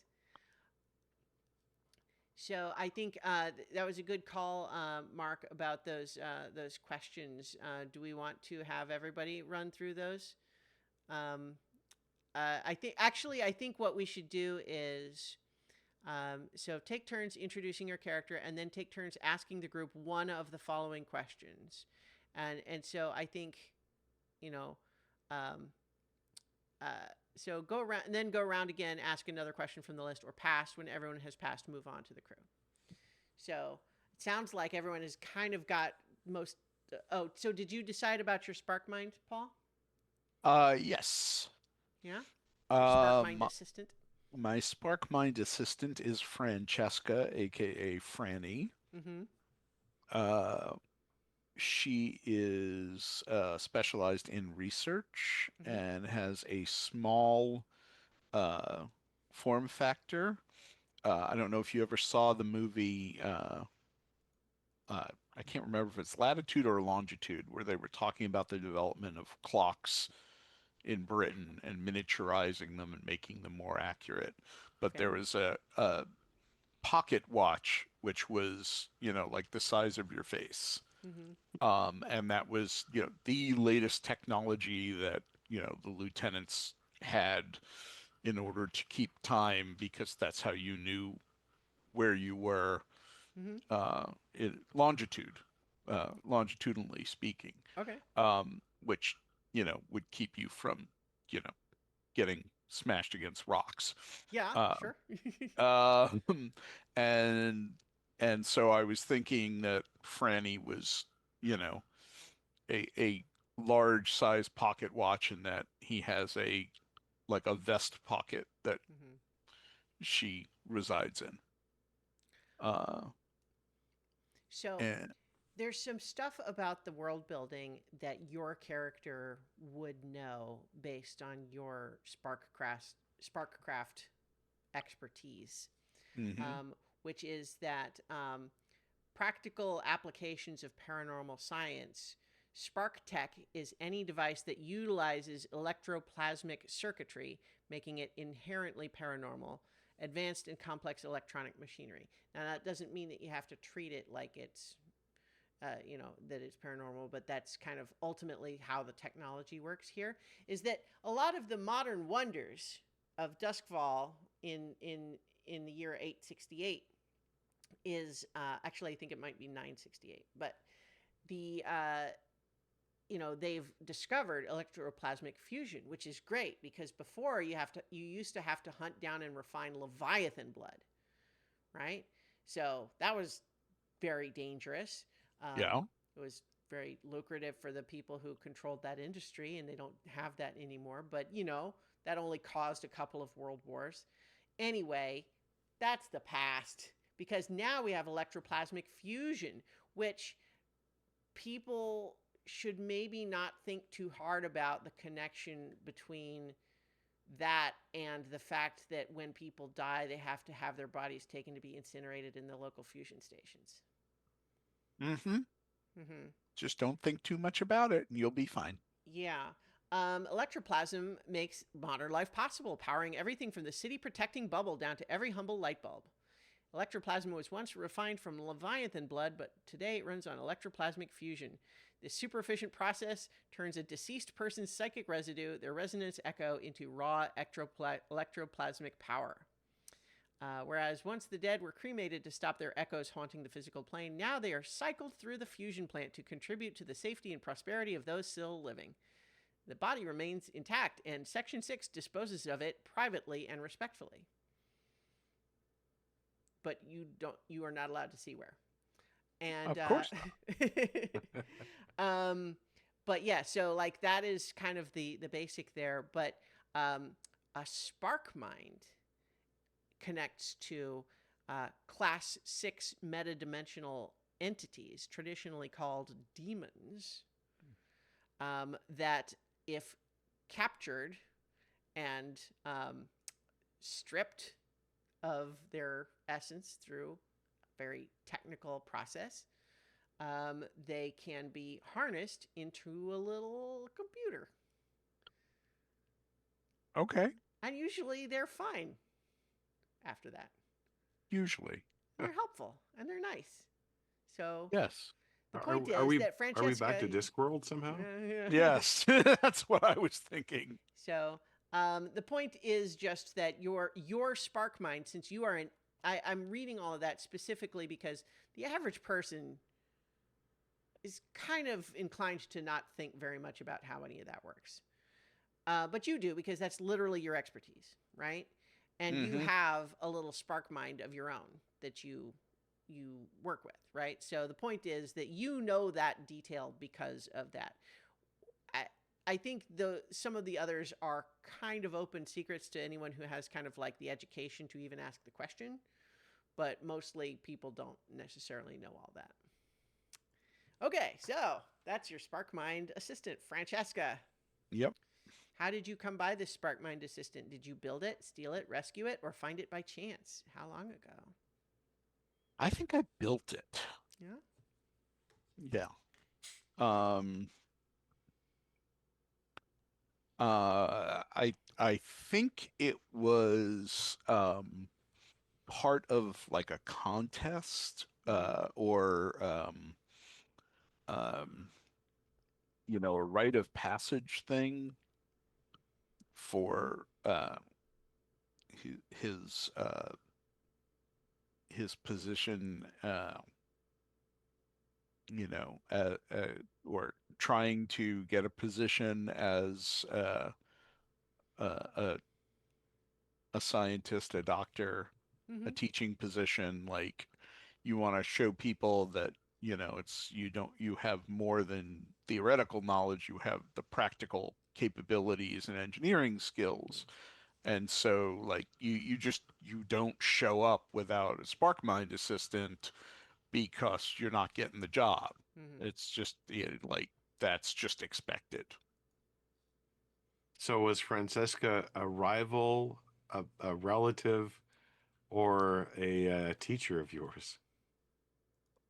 Um, Do you know who the original Well, so the source of Class the Six spark mind is? entities were not human. So Oh, I see. yeah. so like resonance echoes could have been a human, but spark minds are specifically from non-human entities. Okay. I mean, Still I could have think named it after somebody yeah, new, though. you could, and if you wanted there to have been some connection there to a person you knew, there absolutely could be. We could Um, contrive a reason in all of this phony baloney weird science. I think Francesca was his goldfish. Okay, nice. It's a very weird What is goldfish. Francesca like now? Does she have like personality, or you want me to do like Um, GLaDOS voice or something? I see you're trying to solve problems. Can I help you? Mhm. Hey, um, listen. um, I think Francesca aspires to be, um, uh, like Lexa Doig in Andromeda, where she's the avatar for the spaceship. Hmm. Okay, I might have to look some of that up because I don't know the show. Okay. Um, yeah, don't watch past season one. Okay. Season one was okay. It's true. After that was horrible. Um, Actually, even the later part of season one was uneven. But Wow, you're really selling me on this show here. the first 6 or 12 episodes were really, really good. And the lead actor has since gone downhill. Wow. Um, but um, I like the idea of like uh, like she wants she has ambitions to like be in control of something larger. Um, you know, like a horseless carriage or Mm-hmm. something. Like, be Okay. the avatar for, I don't know what So you conveyances are like in this so you world. carry her around on a pocket watch and use her to look up facts about things, and in the meantime she's like helping out but is probably got some sort of ulterior motive to try to take over the world somehow eventually. Well, she wants to be the avatar for a vehicle of some kind, whether it's I don't know if they have Oh. airplanes or uh, I mean, sure, they There's certainly have definitely boats, there's speedboats. airships, there's like zeppelins. Oh, Yeah. yeah. So I think first she might go for a car or a Hmm. speedboat. Autopods is what they're called in the Oh, setting. okay. They're I, definitely boats too, but powered you boats. know, her end game is to be the avatar mind for an airship. Nice. Love that. Great. Great. Okay, so let's go through some rounds of these questions though. So each of you at the end of the playbook has like intellectual questions, operative questions, paranormalist questions. So we already had Mark start with one, which was who in the party was Vesper sent to spy on, and it was Red or Pyretta's character. Although now I'm starting to worry a little bit about Stoke too. But what have I gotten myself into?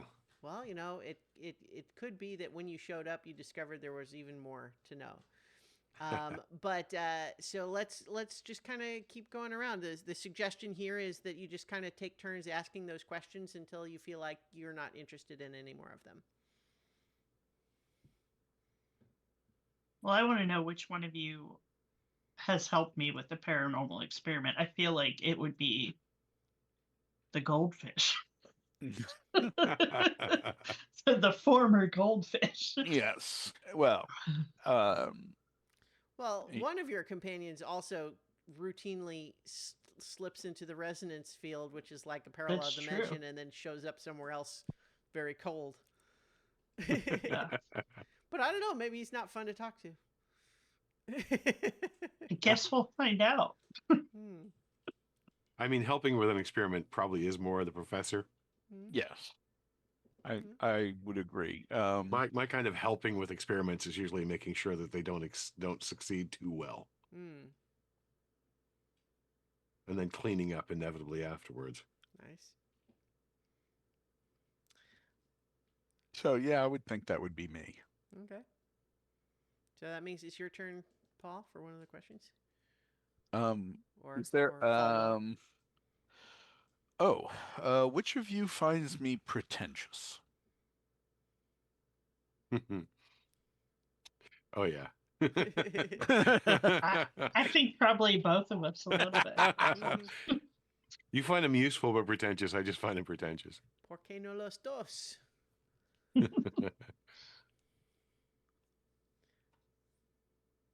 So I think that would be back to you, Vesper. Yeah. I'm just noting that I find Stoke to be Mm-hmm. pretentious. Let's see. Huh. Which of you asked me to train you? I feel like your whole ability of your whole like weird teleportation ability I would be asking to learn how to do that. I'm not sure if I know how to do it or know how it's done, but I would ask you to train me in it. Just like, how did you first do it? I'd be questioning you all the time. When did this come about?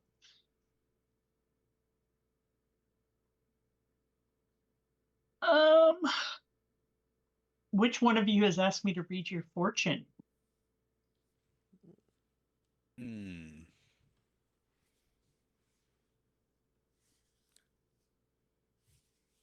I feel like I mean, seems like of the two of you, Vesper yeah, would be more likely to be the superstitious one. well, and he's a yeah. gambler. He's a Yeah. gambler, so I kind of want to bet on it. Yeah. Mm-hmm. Bet on your own fortunes. Yeah. It's also testing, what sort of actual ability Yeah. Red has too. So, I think Although the fun element of that, though, is the idea that, like, if she tells you a fortune that says you're going to hit it big at the casino tonight, you go. But if she says you're not, are you going to not go? Of course not. You're going to go. gotta Yeah. test it. Yep. You'd be always proving me right, coming home empty-handed. Yeah. Can you try a different fortune? Like an actual fortune? Oh, Maybe go somewhere other than the casino. Paul, I just realized we hadn't touched on the special ability you chose. Looks like you uh picked Anatomist. anatomist, yes. Oh. I'm still feeling that healer vibe Yeah. from D&D. You can tinker or wrench the human body to treat wounds or stabilize the dying. You may study a sickness or corpse. Everyone in your crew gets plus 1d to their healing treatment rolls. Great. It's a little weird to wrench with the human body, but I see the point. Yeah. It's a very Star Trekian thing. He's got his hypo spray. One of my favorite science fiction writers, John Varley, has a lot of like a future setting that he writes a lot of stuff in, and in that future, medicine has advanced to the point where it's not even like a glamorous profession anymore. There's just medicos that you go to like a mechanic. We know when your car breaks down, you need to take it to the mechanic, and it's basically treated as that level of a transaction. Going for a tune-up. It's like mostly we've got all of the actual health problems solved, but sometimes things happen, suddenly or in an unexpected way, and you need to get it fixed. But otherwise, it's not that big a deal. It's not like you have to go to some advanced degree for it. You just, you do the training. Yeah. Anyway, that's fun. Remember also to choose which of your brilliant friends is your rival and which is your close connection. Which of my for brilliant Falwell. friends is my rival? Yeah. And which is my close connection? So you Okay. have in your playbook the brilliant friends. You have to choose one that is your rival and one that is your close friend. Okay.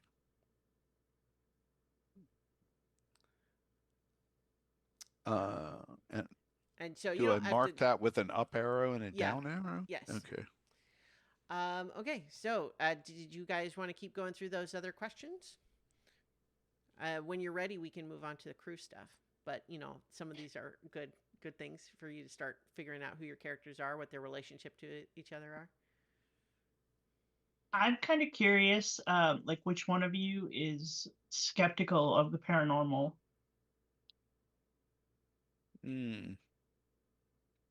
Well, I mean, the paranormal is just normal. We understand all of these things through the basic science that everyone understands at an extremely deep level these days. So pretentious. So, Prof, you're trying to tell us that the para part is just ignorance? It's rooted in the past. In the past, paranormal means outside of the normal, but we understand the scientific principles behind these things now. It is just another realm of science, and we use the paranormal term as a holdover from when we were not so enlightened. Lloyd, don't say that. That's not nice. That Yeah, does just raise a question. So this is an option for you, Jenny. Would you like me to play Lloyd as a character, or would you rather just have him be like you react to him that way and nobody else hears it? 'Cause that is kind of funny. I kind of like doing that. Yeah. Like Okay. just talking to nothing. I might occasionally have to govern the effects when you choose to engage Lloyd in an activity that might require a roll. Right. But otherwise, if you like, we can just say that you tell us what he is doing or saying. I think that's kind of fun. oh boy. That was the only other question I was curious about. Which of So- you also loves my favorite restaurant? What's your favorite restaurant?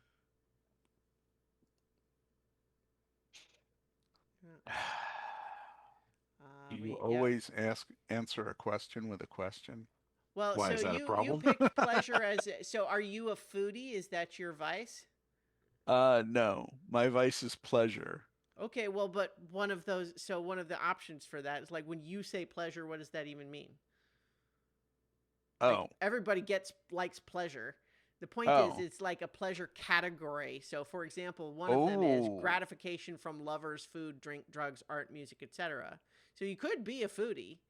I could be a foodie. There's actually some stuff in the setting that talks about like food. Okay. Yeah. That would so go well with like the pretentiousness too. Oh yeah. Oh, I like this. I like this. Uh, what's the other continent? Uh, Severos is Well, so there's a couple. Or So Pitcheros. there's the United Scove continent, which is the The Russian, the enemy. There's enemy. Iruvia, which is isolationist. Severos is the one that's like a protectorate of Akaros. And then there's the Dagger Isles, which are like a bunch of, it's an archipelago. It's all over the Well, place. But the Tetros is where Jenny's from, right? Yeah, Tycheros. But Tycheros? like Tycheros is one is like travel back and forth is very limited because it's like completely controlled by this void gate that the Tycherosi control. Right, but there could be a Tycherosian restaurant. Yeah. I would think I was that actually I was just looking to see if there was an existing restaurant that's specifically listed already. The Chief Lizanne of the Golden Plum restaurant in Six Towers is one of the listed things. But if we want to make up our own, or even say that restaurant that is a Tycherosi restaurant, that'd be okay. I like that one. Okay. So specifically, Chef Lizanne is your hookup there, meaning you go to that restaurant and she's the one that can always give you what you need. Fun. Okay. How do you spell Lisanne? So I'm looking at page 816. So Eight? it's spelled Lisanne, but look at page 16. It's where I'm getting it. Page 16. Got it. Or Thank if you look through at those 16 and 17 and you see any other vices that you would want instead, that's also fine. No, that I'm just noting one of the other vice hookups under weird is Blargo the Goblin, who is a Tycherosi airship pilot. Anyway, yeah, fun. Okay, so are you ready to let's go ahead and move on to crew. Crew stuff, just because we're kind of getting along. And I think that's not to say we couldn't continue to fill out some of those other details, but let's make sure we don't run out of time without having finished setting up the crew. Does that sound good for everyone? Yep. All right, so let's talk about setting up a crew. Where is it? So for crew creation, we're doing shadows. I've created a little crew sheet that everyone should be able to edit. It's just got Shadow Crew as the name right now. So as we start, your crew begins with 2 stacks in its coffers. And so the way money works in this game is you get it in units of stacks, but then you can also put stacks in the bank. So like to get money out of the bank, you get it half. So if you have to remove 2 from the bank to get 1 to use liquid, which is why you wouldn't just put everything there all the ways. So otherwise, if you feel like you're going to have to spend some, you might want to keep some out. Man, those fees are crushing. Yeah. But what the banks do is that if your character has to retire, how much they have in the bank determines how well off they are. And I think, and so that's individuals too. So I should say that you have stacks and bank as an individual character, but then there are also crew stacks and crew vaults. And so the point is, your crew begins with 2 stacks in its coffers. And because your crew is just getting started, the idea is that like you've all kind of put in your savings to get this off the ground. And you're tier 0 to start. You have strong hold, which means that you're not in danger of dropping down to a lower tier than 0. And you have 0 rep to start. But you also need to choose an initial reputation. And there's a whole bunch of things listed here like ambitious, flashy, daring, honorable, and so on. And the idea here is you want to pick at least one of those because just like your keys that you chose as a character, you're going to be able to get rep by having your crew act in a way that bolsters the reputation you choose.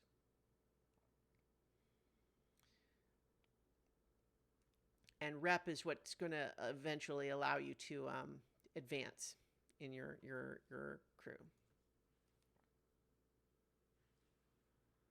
So, who has ideas for your reputation? Don't everybody speak at once. I'm like scrolling. Sorry. I mean, if that's Like, okay. scrolling through the book. Okay, so this is page 88 that I'm looking at. But yeah, so if you want to come back to that one after we've made some other choices, that's okay. Because some of this stuff is we're right now we're on choices that everyone makes for no matter what kind of crew you are. But I if you feel wanted like to, we are going to be calculating. yeah, Either calculating or strategic, like given. mm-hmm. That's my thought. Yeah, sure. So I do keep in mind, you want to pick something that you will be able to think of ways to have that be demonstrated in your actions as a crew. And I'm not saying I think those would be hard to do. I'm just saying you should have that in mind, how you would want to do that. I could see a case for tenacious. Mm-hmm. I have as one of my character's keys calculating, so I'm not going to turn that one away. But I mean, eccentric. If you look Yeah. at the three of us, eccentric is one of my keys. mine too. oh wow, okay. Mm-hmm. I'm definitely thinking against flashy. Just thinking, Yeah. a flashy shadow seems really kind of bold, but I mean, I do have fire on my dress and my boots, true. so I'm pretty flashy. Hmm. Well, Groovy is fun. I don't know. This game is fun. I just love the idea. We're just a groovy bunch of dudes. Yeah. Who We can do that for you, fruits. man. It's all right. We can spin it. Yeah. You got to be that professor with the elbow patches. Oh yeah, totally got the And a elbow pipe. patches. And the pipe. Oh, You the need a pipe. pipe. You gotta have the pipe. Gotta have the pipe. Horn Oh, rimmed yeah. glasses. Yes. Yeah. Yep. Well, one thing also that probably is worth keeping in mind for all three of you is, why are you in a criminal gang? That's a very good question. I mean, there That's a could really be good any number of question. reasons, but you should probably decide on which one is true for your character.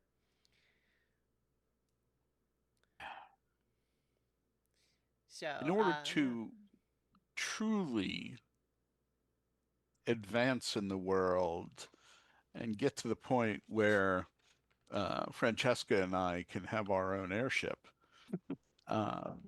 one needs far more income than one can earn in normal, average professorial work. Plus, this is just far more interesting.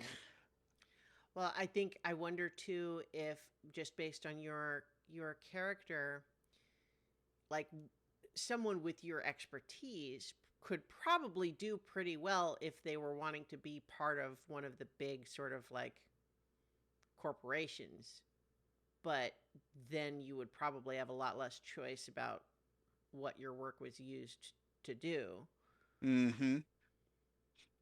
And I would be enriching the already mega wealthy, as opposed to possibly gaining enough wealth much faster in order to reach my own goals. So to translate from professor, money and fun is what you're saying. Money and fun and an airship to retire on, baby. So groovy. I mean, that's what everybody wants, right? Who wouldn't want their own airship? Little casino, a nice restaurant. You know what I'm saying? So, like, I don't hate the idea of your group as being eccentric, because that could just be suggesting of like you have unconventional tactics, right? We don't even have a box, let alone thinking inside of it. Yeah. I'm You know, going you with choose I think we should unconventional go with it. jobs, you use unconventional tactics, so you could be eccentric. Or I if like you it. wanted to choose a different word, you could do that too, but eccentric certainly works for that. And that can also, I think, reflect the clients that we take. Mhm. Yeah. We're not necessarily interested in the, corporate espionage type thing or whatever. Not unless it pays a lot. Oh, God. I mean, I don't know. Who knows? Who knows? I can almost see us like infiltrating secret places to find dead, like ghost people's missing jewelry. Mm-hmm. Who knows? Great. Another one without a will. Um, so I think that now you've got that um, the initial reputation. We need to talk about the crew's base. And it could grow into something grand in time, but starting at tier 0, it's a fixer-upper with potential. So some of the examples they give here, this is page 88 and 89. An abandoned department store, an underground bunker complex, a gloomy warehouse on the docks, the floors above or below a smoky lounge bar or bouncing nightclub, a decrepit mansion who inherited it, a junkyard and an auto shop. And you choose the district in which your base is found, and I can help with that.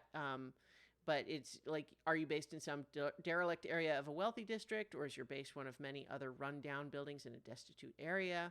A good district choice is Crowfoot, known for its street gangs and open criminal activity, but also swinging music, fashion, and nightclubs. The other one that immediately comes to mind for me is Silk Shore, which, if you're looking at the map here, is just to the west of Crowfoot.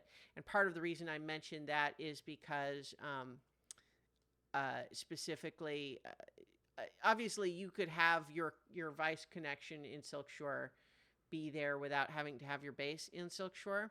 Mm-hmm. But let me read you some of the Silk Shore stuff. Silk Shore is known for high-stakes gambling, fabulous excess, and pure indulgence. A dozen landmark hotels and casinos compete to have the biggest stars, the most spectacular shows, and the most luxurious accommodation. The glamorous neon glow and romantic canals hide a seedier side. Underworld factions are heavily invested in the casinos, and they use them as a base for money laundering, smuggling, and violent criminal activities.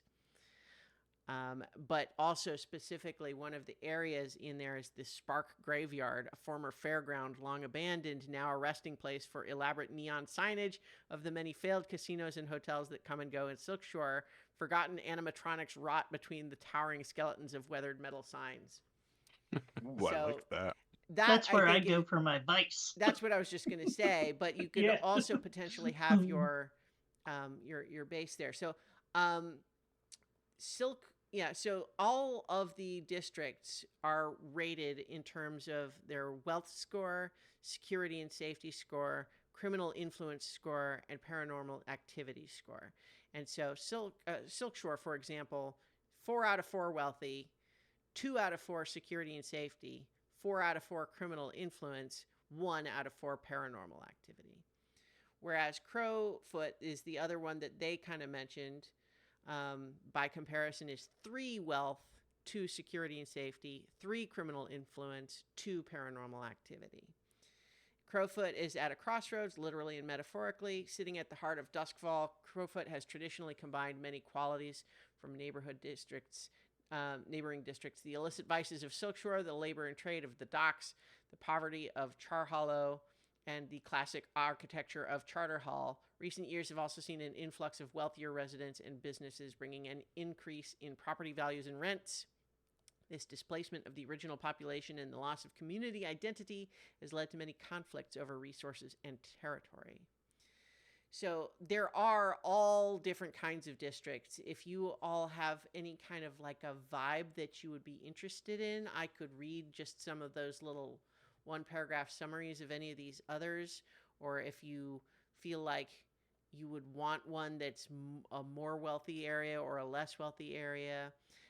Since you have at least one of you that's really interested in paranormal activity, like for example, New Horizon has a 3 out of 4 paranormal activity.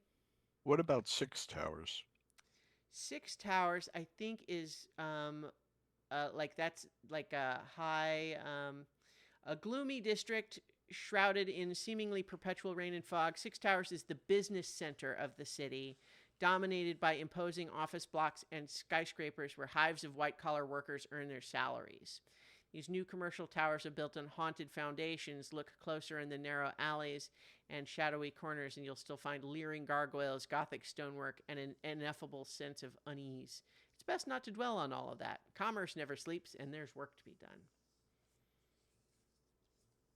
Because that's where my favorite restaurant is. Yeah. There could be a forgotten speakeasy Oh, yeah. that's attached So to that, you or do not, by the way, need to have your vice nearby your base. That does not make okay, any difference. Um, Mm-mm. it only matters what the place is like when you go there. You don't have to worry over much about distance, because we're kind of like, the only time you're doing indulge your vice is basically when you're kind of between scores and time is not in precise increments. So got it. so it would be fine for you to want to have the base there, but there's not really, like, there's not a mechanical advantage or benefit Okay, to being closer. So I can certainly read more about any of these districts. how about an abandoned movie theater? That works for me. That's fun. With rooms with sloping floors. Oh, One yeah. big room with like, all the sheets are removed, so just one big sloping floor all the way down. But it's really super sticky. Yeah. So would you Um, want, so if this is an abandoned theater, that could be anywhere, right? Like, you could still have, like, there's no part of this city except maybe White Crown where I would not let you put your base, that doesn't have seedier areas, right? But that said, some districts are going to be more like that than others. Are you thinking that you would want to be in some little abandoned nook of an otherwise wealthy and prosperous district, or do you think you would want to be in an area that's more, um, you know, like a poorer neighborhood? There's also the questions of like, security and safety is simultaneously how much danger is there out on the streets, but also how, like, on the flip side of it is how much are the blue coats around. I feel Patrolling. like if we're going with that eccentric vibe, Mm-hmm. that keeping up like an abandoned movie theater Mm-hmm. with our criminal activities in the middle of a wealthy area Yeah, kind of goes with that vibe. that is kind of fun. I Charter kind of like Hall the is where, like, the universities and stuff are. I kind of like the idea that we still have the projector, and that's how we plot out our missions, is by projecting maps That's and fun. shit Yeah, on the major screen. I like that. That's Yeah. I like that a lot. cool. Okay. So I like the idea then of it could be an abandoned movie theater. We Or do maybe an abandoned lecture hall. no? Movie theater. Okay, movie theater. I mean, it could have a stage too, right? It could be a movie theater screen with a stage. Yeah. Like it used to be a regular theater that Mhm. like evolved over time and became Or a just movie like theater. a place that is set up to do either. Well, Right? Yeah. I mean, like, There's real places like that. yeah, Mhm. the theater I worked in high school and college started off as a regular theater and converted to a movie theater. Yeah. Yep. And behind the screen was the backstage and all the So dressing. because Yep. it's 9:39, let's keep things moving along.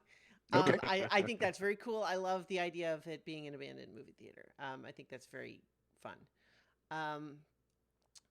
We got the base, we could say it's an abandoned movie theater, Mhm. but we still have to choose the district. So, You said Charter Hall? well, so yeah, Charter Hall is where the universities and stuff are. So I could read you the paragraph description of that. Okay. I scrolled away from those. There we go. Charter Hall. Charter Hall houses the corridors of power, the main offices of government, including the courts, licensing and taxation offices, records, archives. Actually, I was wrong about which one has the universities. It's actually, where is it? Oh no, it's All right, I've lost track of it because it's not labeled like I was expecting on the. I thought it was, because the Charter Hall has the Blue Array and the Ministry of Discovery Research Complex. And yeah, so let's hang on. I know how to do this. I'm going to do search university. Because there's a fancy one that only special people get to go to. Charter Hall University is a thing. I don't know why I wasn't finding it there. Charter Hall University is definitely. Okay. Yeah, Charter Hall University is definitely part of Charter Hall. So to reread that whole piece of it, Charter Hall houses the corridors of power, the main offices of government, including the courts, licensing and taxation offices, records archives, the city council, and Imperial Intelligence Agency. The historic buildings, weathered monuments, and dreary streets play host to a hidden world of espionage and deadly games of cat and mouse. Charter Hall is shrouded in an atmosphere of secrecy and betrayal. Backroom deals happen in dimly lit pubs, smoky clubs, or quiet meeting places. It is also where the Blue Array, which is the great big machine that tunes the bubble to make blue time every day. So the machine that does that is in this district. There's also the Bellwether Electroplasmic Fusion Station. Ministry of Discovery Research Complex. And then Cairn House, which is the Imperial Intelligence Agency headquarters. But although as I was reading that, like even though I mentioned university, maybe that wasn't as, it didn't sound like everyone was as enthusiastic there. There's Night Market, which is the glittering, beating heart of commerce in Duskfall. Boulevards hum with autopod traffic. Advertisements for the latest fads cover every surface. Crowds pour through the many department stores. Cutting-edge fashion and music is appropriated from more avant-garde districts and packaged for sale here. The promise of the age of consensus made manifest: peace, prosperity, and vibrant consumerism. I think like so far out of all of them, I've been kind of drawn towards Silk Shore. Okay. Just because it's got that weird vibe. Like that's I that's kind of why it came to mind for me. The idea that it's got the super wealthy casinos, but it is also mobbed up as hell. And also has the little places that nobody cares about anymore. Yeah. And like the idea that there's a sign, a sign out front that says "opening soon." It's at a tilt, reopening soon. It's at a tilt, dusty and been painted over a number of times. And like the R is tilted, like. All right. So I think So let's see. A trait of Silk Shore is you take a +1D when you indulge vice in Silk Shore, but if you overindulge, you take level 2 harm in addition to any other consequences. The underworld heavies that run the district do not treat troublemakers gently. Okay, so now is that where we put for our hunting grounds then? No, your hunting ground is different. Although I guess you could choose your hunting ground to be also in the same district, but they don't have to be the same. I'm looking for the place on the sheet to mark down the area where we are. Do we just put it under where our base is? Hang on, I'm not looking at the sheet right now. Someone already did. Someone already did it. Yeah. So yeah, there's. That's right. We can all fill it in. I forgot we could all. I've been like filling it in, thinking like with my character sheet. Sorry. So one of the things that is true though is that if you based on where you pick your district, you have a ward boss that you have to pay up to, because you owe tithe to whoever's in charge of the district where your headquarters is. Mm-hmm. And that's until you're powerful enough that maybe you try to become your own ward boss. But so let's see, the listed options for possible ward bosses here include the Ankiat Hyatt Consortium, the Gallo family, the Lounge Rats, the Golden Hand, or the Dirt Barons. I will pick one of those and tell you when I have time to look at them. Let's not dwell on it right now. Okay. There will be someone. But yeah, so I think the next piece then is, if I can get my pages called back up to cruise. There we go. So once you've got your your initial reputation, we've decided what the base is basically like. We've chosen a district. You need to choose 2 pieces of flair that you've added to the base. And then the list for this is on page 89.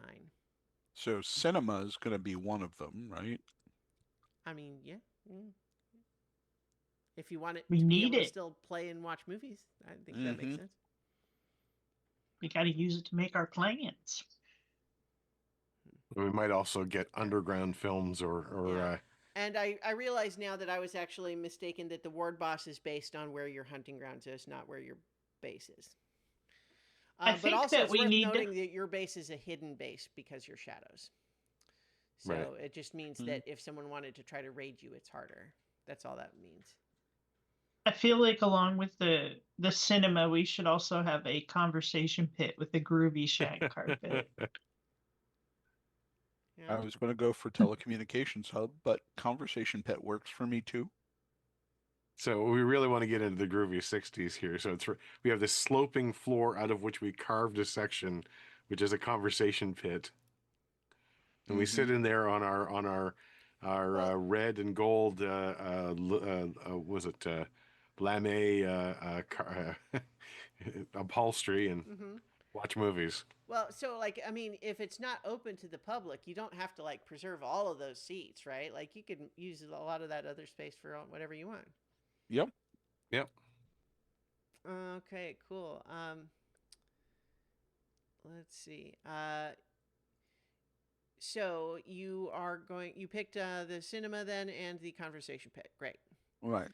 Do we So do we hunting put those in grounds. those boxes where it says base? No, No. Okay. that's different. That's we'll get to that when we actually get to Okay. the shadows. But yeah, so some of this I think is not necessarily like these are just like things might be in notes. Okay. But ward boss and hunting grounds are definitely on there, and that's what we're deciding now. And so the hunting grounds is your crew's brand new. You have chosen some small part of a district as your hunting grounds. This is the area that you usually target for your scores, and you know it well. Doesn't have to be in the same district, but it can be. The area is small, only 3 or 4 city blocks, but it's still claimed by somebody, and that will be your ward boss. And so go ahead. Do you want your hunting ground to also be in Silk Shore? I mean, it sounded like maybe you were leaning that, but maybe before you Sure. decide that, for shadows, your hunting grounds, you're going to have a favored operation type. This will color what kind of shadows you are: smooth operators who pull off daring heists, or shady professionals who specialize in espionage intelligence. When you gain turf, you unlock new preferred options. But so the choices are surveillance, heists, subterfuge, or cleanup. Subterfuge. So covert infiltration, compromising secure facilities, conducting clandestine meetings, or other acts of espionage. Yeah. I'm cool with that. What page is that? That's page 133 for See, shadows. I kind of like Charter Hall as the target of our espionage. So Yeah. the professor's getting a little revenge. Yeah. So that would be our hunting grounds then. Okay. Yeah. All right. So if your hunting ground is in Charter Hall, let's see. The factions we'd be talking about would be Strangford Michter Financial, which is basically big banks. The Dirt Barons, which I can look up the details of them. I don't remember off the top of my head. Or the Yammies, which the Yammies are basically like hippies. There's the Youth Action Movement, but they're basically, a bunch of young people who have decided they don't like the way the government is out doing things, and they're trying to push for protests and revolution and everything. So that could be a ward boss potentially. The Dirt Barons are freelance operators who acquire and trade dirt on other factions. Oh, okay, well there you go. Oh. That would be So that's So they're info brokers. yeah. So I that mean, would be like you might be like starting off as like almost working like as a subsidiary for them. I was gonna say that's like perfect for espionage. Hmm. Yeah, Okay. I like So, that. all right. So the Dirt Barons then, um, yeah. So your ward boss would be the Dirt Barons, and you need to start off deciding uh, how you are going to start off your reputation with them. Meaning, are you going to pay them right away to have them be happy with you, but have less money, or do you want to have some cash on hand, but not um, have them be as happy? So the difference is you can choose give them one stack of the two that you're starting with in exchange for giving you room to work, or you can pay them two stacks as a show of respect and gain +1 status with them, or keep your money and take -1 status with them. Hmm. Well, you know, in a good game of poker, you put your ante in. Yeah, but I don't think you go all in. I mean, I'd prefer to go with not paying them Vesper at all does. and staying Vacation. everything, but I I I think paying them one is okay. Well, that's the ante, right? Price of Yeah, doing Yeah. business. Mm-hmm. that is the cost So of doing no business. special bonus for them to start with, but at the very least, you're also not, they're Right. not mad at you. Right. Right. All right. And so, based on this being your hunting ground, when you prepare and execute an operation of your preferred type on your hunting grounds, you get +1D to gather any information rolls and a free downtime activity to contribute to that operation. And then secondary and scores also in the hunting grounds also get +1D. Um, and so then there's a talk about like when you acquire turf, which we'll get more into later. So after every score, you're going to pay stacks equal to your crew tier +1 as a tithe to the ward boss. And you can always choose not to pay, but that will start getting them angry with you. And then eventually you could talk about trying to become the ward boss and supplant them. So now you're also going to choose a special ability for your crew, and choose one. So to start, if we go back to this is page 90, and then page where is the shadows? I am just doing a lot of scrolling here. Okay, so you have starting your special abilities. It starts on page 136. So you need to choose one of these. So they have synchronized watches, which I read, thieves with a code, sleepy time, don't forget the duffel bag, um, benefactor, echo safe house, black bag operations. Uh, So, uh, the synchronized watches obviously would be helpful. You can do assists and setup actions regardless of the distance separating you. Thieves with a code gives you faction status with the local citizenry. Sleepy time tranquilizer rounds. Don't forget the duffel bag, as you can flashback to acquire an asset roll with a +2D. Both the flashback and the downtime activity are free. So just basically, it's just gonna, if you decide you wanted to acquire something that you needed in the middle, you can just get bonuses for that. Benefactor is when you take this ability, you immediately receive 4 stacks. When you advance your tier, it costs half the stacks that it normally would, but with the added question of like, but who's backing you and why do they help you? Echo Safe House is access to a safe house in the resonance field. It can be accessed once per score from anywhere. The door always returns to the same place it was entered from. Use it as a hiding place to re-equip, repair, or just take a breather. Any PCs who enter gain +1 load. One PC may clear all level 1 harm via emergency medical supplies. Note that time still passes in the outside world. That's one that might kind of make sense to kind of go along with Falwell's deal, but obviously up to you guys. Then black bag operations is when you execute a clandestine infiltration, you get a +1D to the engagement roll, which gives you, you start with a leg up basically. You may attempt to install surveillance equipment during a score on any faction's turf. So long as the wire remains in place, you get a +1d on any future gather information rolls related to that faction. Black bag operations kind of sounds like it's in line with what we're doing. Yeah. I think. I don't know what you guys think. I mean, they're all pretty good. Yeah. And we'll be able to get more later, right? That's the idea. Yeah. As you upgrade, you get new. You can choose new abilities. I think for the starting out, the black bag operations make sense in terms of,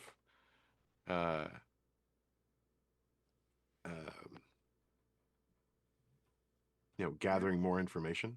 Sure. Mhm. I'm cool with that. Yeah. Okay. Great. So, with the special ability chosen, you need to assign crew upgrades. And you start with 2 pre-selected upgrades that suit your crew, and you have hidden layer and and a cohort gang of infiltrators. Hidden layer is not in this book; it's in the other book, but I pulled it up. So what that crew upgrade does is your lair has a secret location and is disguised to hide it from view. If your lair is discovered, you can use 2 downtime activities and pay coin or stacks equal to your tier to relocate it and hide it again. I think that is in the book here somewhere, but the point just is that no one knows where your base is. And so as you make factions mad, they might try to raid you, and it's harder for them to raid you if you're hidden. They might have to raid you like on the street instead of at your base. Mm. And then a cohort gang of infiltrators to start, but then you're also going to pick 2 more from the upgrades. And so the 4 upgrades that you've got to choose from there, secret maps and various key cards and pass cards is one. Elite infiltrators, which is all your cohorts with the infiltrators get +1d to quality rolls for infiltrator actions. Elite hustlers, which would be if you had some cohort hustlers, then they would be better. So you might not choose that if you don't have any right now. But then there's also multifaceted. Each PC gets +1 key / deadlock box, meaning you can take another key, which can become another deadlock. But you would have to spend 3 upgrades to unlock, so you can't choose that one right away. Got it. So it sounds like the big thing that you would want to pick is either secret maps and so on. It says you have easy passage through the city's shadow routes, underground canals, service tunnels, and basement access hatches, or your elite infiltrator cohort is better at their job.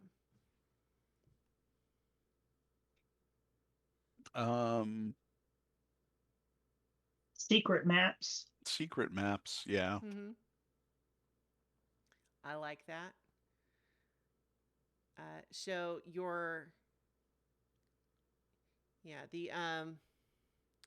it's just called secret base. I think that's the thing. It's just called 2 different things. So it says hidden layer, but in the shadow page, but on the crew upgrade details on 91, it says secret base. Yep. But it's the same thing. You have 2 pre-selected upgrades that you chose. You get to add 2 additional upgrades to your crew. Oh, so I guess you can choose both of those is the point. You choose the secret maps and the Elite infiltrators. Yeah. Let's see, where is that on here? Yeah, there it is. You found it? Yep. It looks like some of these have come in twice. Yeah, elite hustlers and elite infiltrators are both on here, so like twice. Yeah, well, it's Actually, they all because are. you can get them later. You don't start with them, but you can get them later.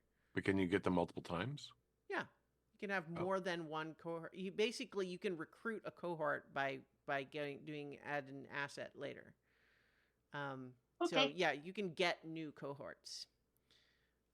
So that's why it's just room for you to have more, and you could have, because the idea is we're gonna come up with who those guys are. Especially at tier 0, you basically have a couple of guys that are good at this, right? And we're gonna make them NPCs, right? And so the idea is if you had more than one infiltrator cohort, then even if one gets hurt and needs to rest up, you would have another one, right? That's why you could have more than one. You have listed potential contacts on the crew sheet, and you want to choose one who's a close friend, or longtime ally, or partner in crime. And then there are going to be 2 factions that are impacted by your choice. One faction is also friendly with them, and you get +1 status with them. And then another faction is unfriendly with them, and you get -1 status with them. At your option, they're even more concerned with it, and it would be +2 and -2 instead. But you would choose between the contacts where it's called, starting on 133. Malloy, a ministry clerk. Caldwell, an art forger. Bloom, a collector. Vera, a switchboard operator. Catton, a hotel concierge. Tarnish, an information broker.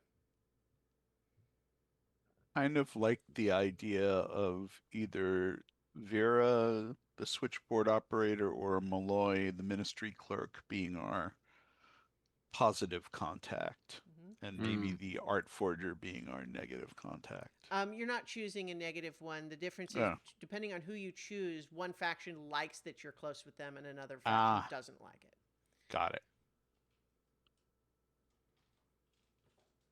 So the ministry clerk or The switchboard operator. I feel like for the low level stuff, we're working with the dirt barons. It's kind of the switchboard operator at this level. Yeah. I think so, and that also goes with black bag. Yeah. So I'm going to actually go ahead and say that I think the dirt barons like that you're close to the switchboard operator. And so I'm good. That will give you a +1 status with them. Oh yeah, that's duplicated too. Yep. Yeah, they all are. Okay.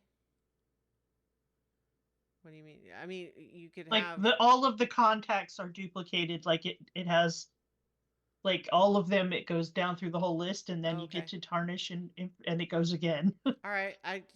This is a startup. This is a quick start module. Oh, I know. So yeah. Yep. All right. So let's see. The Dirt Barons, which were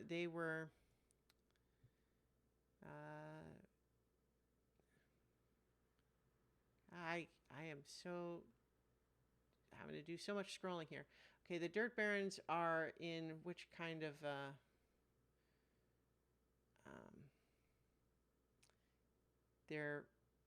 so there's definitely all these different kinds, and they're not organized in a way that makes it super easy to. They're on page 358 if that helps. Yeah, but the issue is I was wanting to know which category they are, but they are underworld. So on your so Dirt Barons, because I'm adding this now to your this factions sheet that I've created. Okay, so one faction, Dirt Barons, that you have, they are tier 1, and that you have a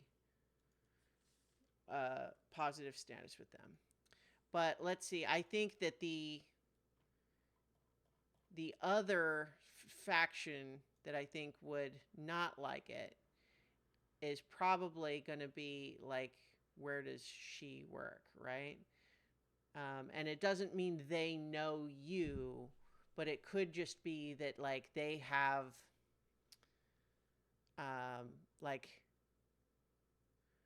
or it could be competitors.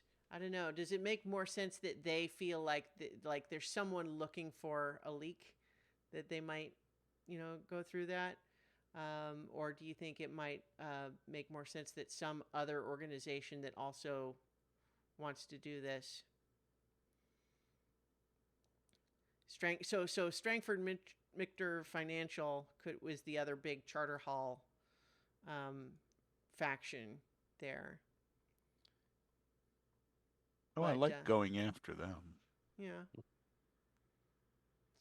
They sound like they have money. Powerful investment firm with a habit of backing illegal ventures off the books, has stakes in a large number of criminal groups and shady scientific projects. Yeah, that sounds creepy. Okay. Mm. All right. So let's say they're the ones that maybe there's someone in there that kind of knows what you're doing, but for one reason or another, it's not in it for them to like stop it from happening. But they don't like that you're doing it. So they are a tier 4 underworld. So good on you for being allies with the tier 1 and then making enemies of the tier 4. Mm-hmm. That's just how we roll, baby. Punch upward, right? That's right. You ain't gonna get nowhere if you're always punching down. All right. You feel me? Man. Okay. Great. Love that. So, having now set your hunting ground and your contact, we're getting close here. So you had the crew upgrade details. Did you? And you figured out where to put it on there. So we have to create your cohort, your infiltrators cohort. So you have a cohort of infiltrators, spies, sneaks, and thieves. Because you're tier 0, that basically means this is like they are 1 advanced because of your upgrade.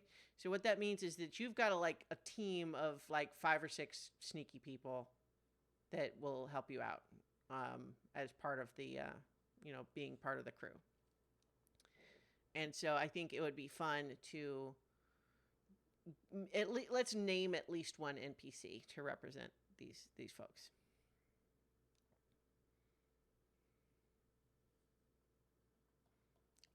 Who has the thought? Did one of you know them before? Did you choose to recruit them from some point when you were putting the crew together? I mean, I think my character is more the spy than the other 2, so probably he would have recruited them. Yeah, that sounds right. Okay. And then I got my 2 experts that I recruited as well.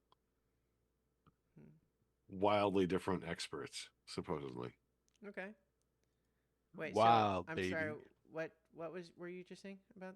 Oh, well, then my character then brought in the 2 experts. Oh, yeah. Which are the 2 of them. You put wildly the team different. Together. Yeah. Okay. So you have an elite group of cohort of infiltrators, and what that means is that when you in the future, if you save up enough crew XP to pay for 2 upgrades, then you can create a new cohort. So it would mean that you can either recruit a new gang of a different type, or you could create an expert. And this is how you make new cohorts that you use.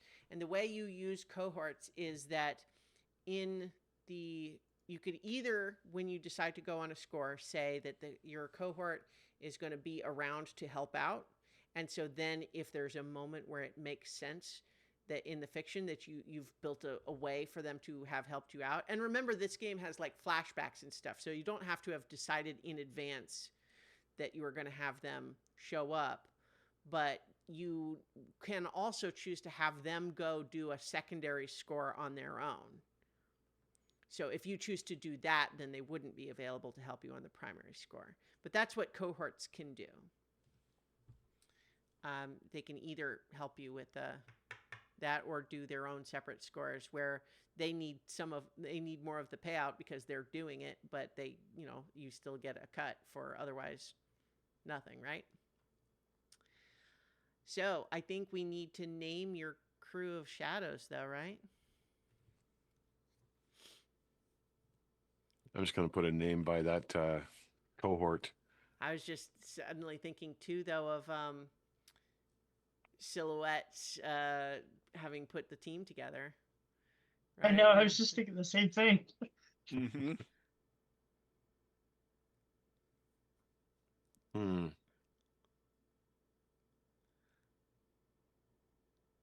Names. Let's see. Is there a field on the sheet for cohorts, or is that? Yeah. So I just changed the name to Slade Fisher as the cohort Okay, we there have you right go. now. Mm-hmm. I see, and then you could add new ones with the Yeah. little plus symbol in there. Great. Slade Fisher is fun. So Slade Fisher has a couple of guys, like his cousins or something, but you work through Slade. Like when you need some guys to tail someone or to gather information for you, or to, find a way to slip you in the back door. You go through Slade. Okay. Cool. Hmm. Okay. Okay. So you've chosen your favorite contact. We've chosen the crew upgrades. We did the upgrade details. You have the cohort. Oh, we need to, as part of creating the cohort, he needs edges and flaws. Slade and his cousins. I made up the cousins part. You feel free to edit that. I like it, but It's the family Slade. yeah. I'm just especially thinking of, I just recently watched the TV show The Lowdown, which is great. But there's a bit where it's just like, oh, you got beat up in your store, so you need security. I have a cousin who's just out of prison. He needs to work. So you want to hire him to be your security? And then pretty soon the security's hired another security, which is another cousin. It's just like, it's like, yeah, so but I like that. So, but in any case, so we have to choose edges and flaws, right? So we can either have one of each or two of each. So edges include fearsome, independent, loyal, resourceful, tenacious, vigilant. And again, like these all, what they come down to is, depending on those traits will maybe affect how I judge the standing and, effect of their roles. Hmm. I think like with- tenacious. Tenacious. The cohort won't be deterred from a task. I was also thinking resourceful as an eccentric group. Well, you could choose both, and then you just have to have two flaws as well. Resourceful, the cohort thinks outside the box, and they're good at improvised solutions. I think those two pair pretty well. And then flaws are principled, meaning they have an ethic or values that they won't betray. Ruthless, clumsy, hedonistic, panicky, superstitious. I could see principled. Mm-hmm. What's his principles that he won't betray? Hmm.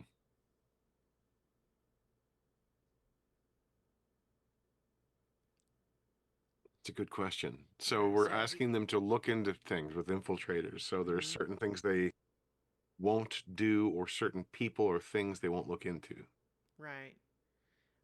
Yeah. So, like, for example, just as a like one way you could go is we've established that the Yammies are like a force in the Charter Hall district, right?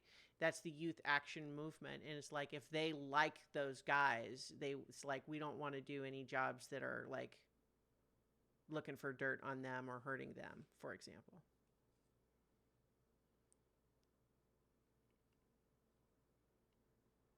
Or, could be things like they don't like gambling. They don't want to go into casinos. Or, um, I'm tossing some ideas out there. I mean, what is it that you like about principled if you don't have an idea of what the principle is?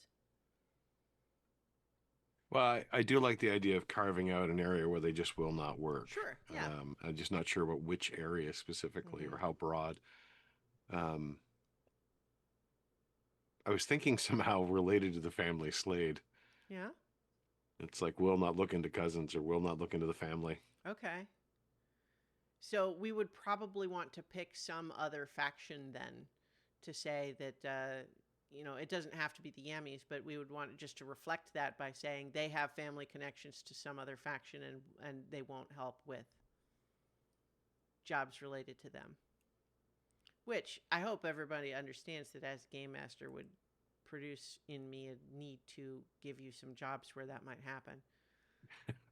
But that's actually part of how this game works, though, is that we choose, like, as a group, we create, like, a bunch of possible scores, and then you decide which ones to do. So you could always choose to not do those for that reason. Yeah. You're going to have to pick a second one of these, too, by the way, if you want resourceful and tenacious.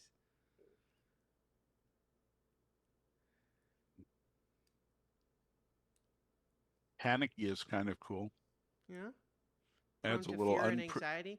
Like, what if it could, if we wanted to tie the principled and the panicky together, what if they, I was just going to say, what if, like, they really don't like resonance echoes, but then would that make it, like, complicated for them to work with Pyretta? And I think Pyretta has her own little. I think we want to look entity. into those things too more often. Yeah. So it's like cutting off the fun we want to have, maybe a little bit too much. Maybe it could be different, or like it doesn't have to be those. Like maybe they don't care about that stuff, but what they don't like is like they won't take a fall. Like one of the things that can happen is that once you've attracted enough heat, is that the blue coats, like the police, can come after you, and sometimes what you may need to do in order to let them go away is to give them like a fall guy. And so like you could have them like be unwilling to do that.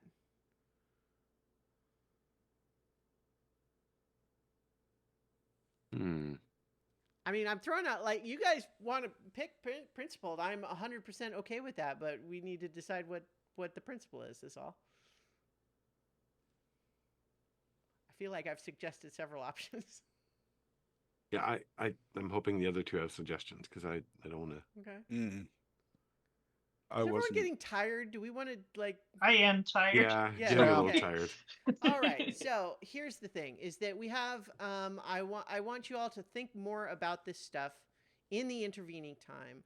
What we will do is we will, between all of us offline, we will nail out all of the remaining little details here, and then the plan will be to begin our next session in 2 weeks with a cold open, which is kind of an in media res action piece, and then we'll do like the start of that like normal cycle, which is, the free play, personal business, getting ready to start figuring out what the score is going to be, and then we see how far we get.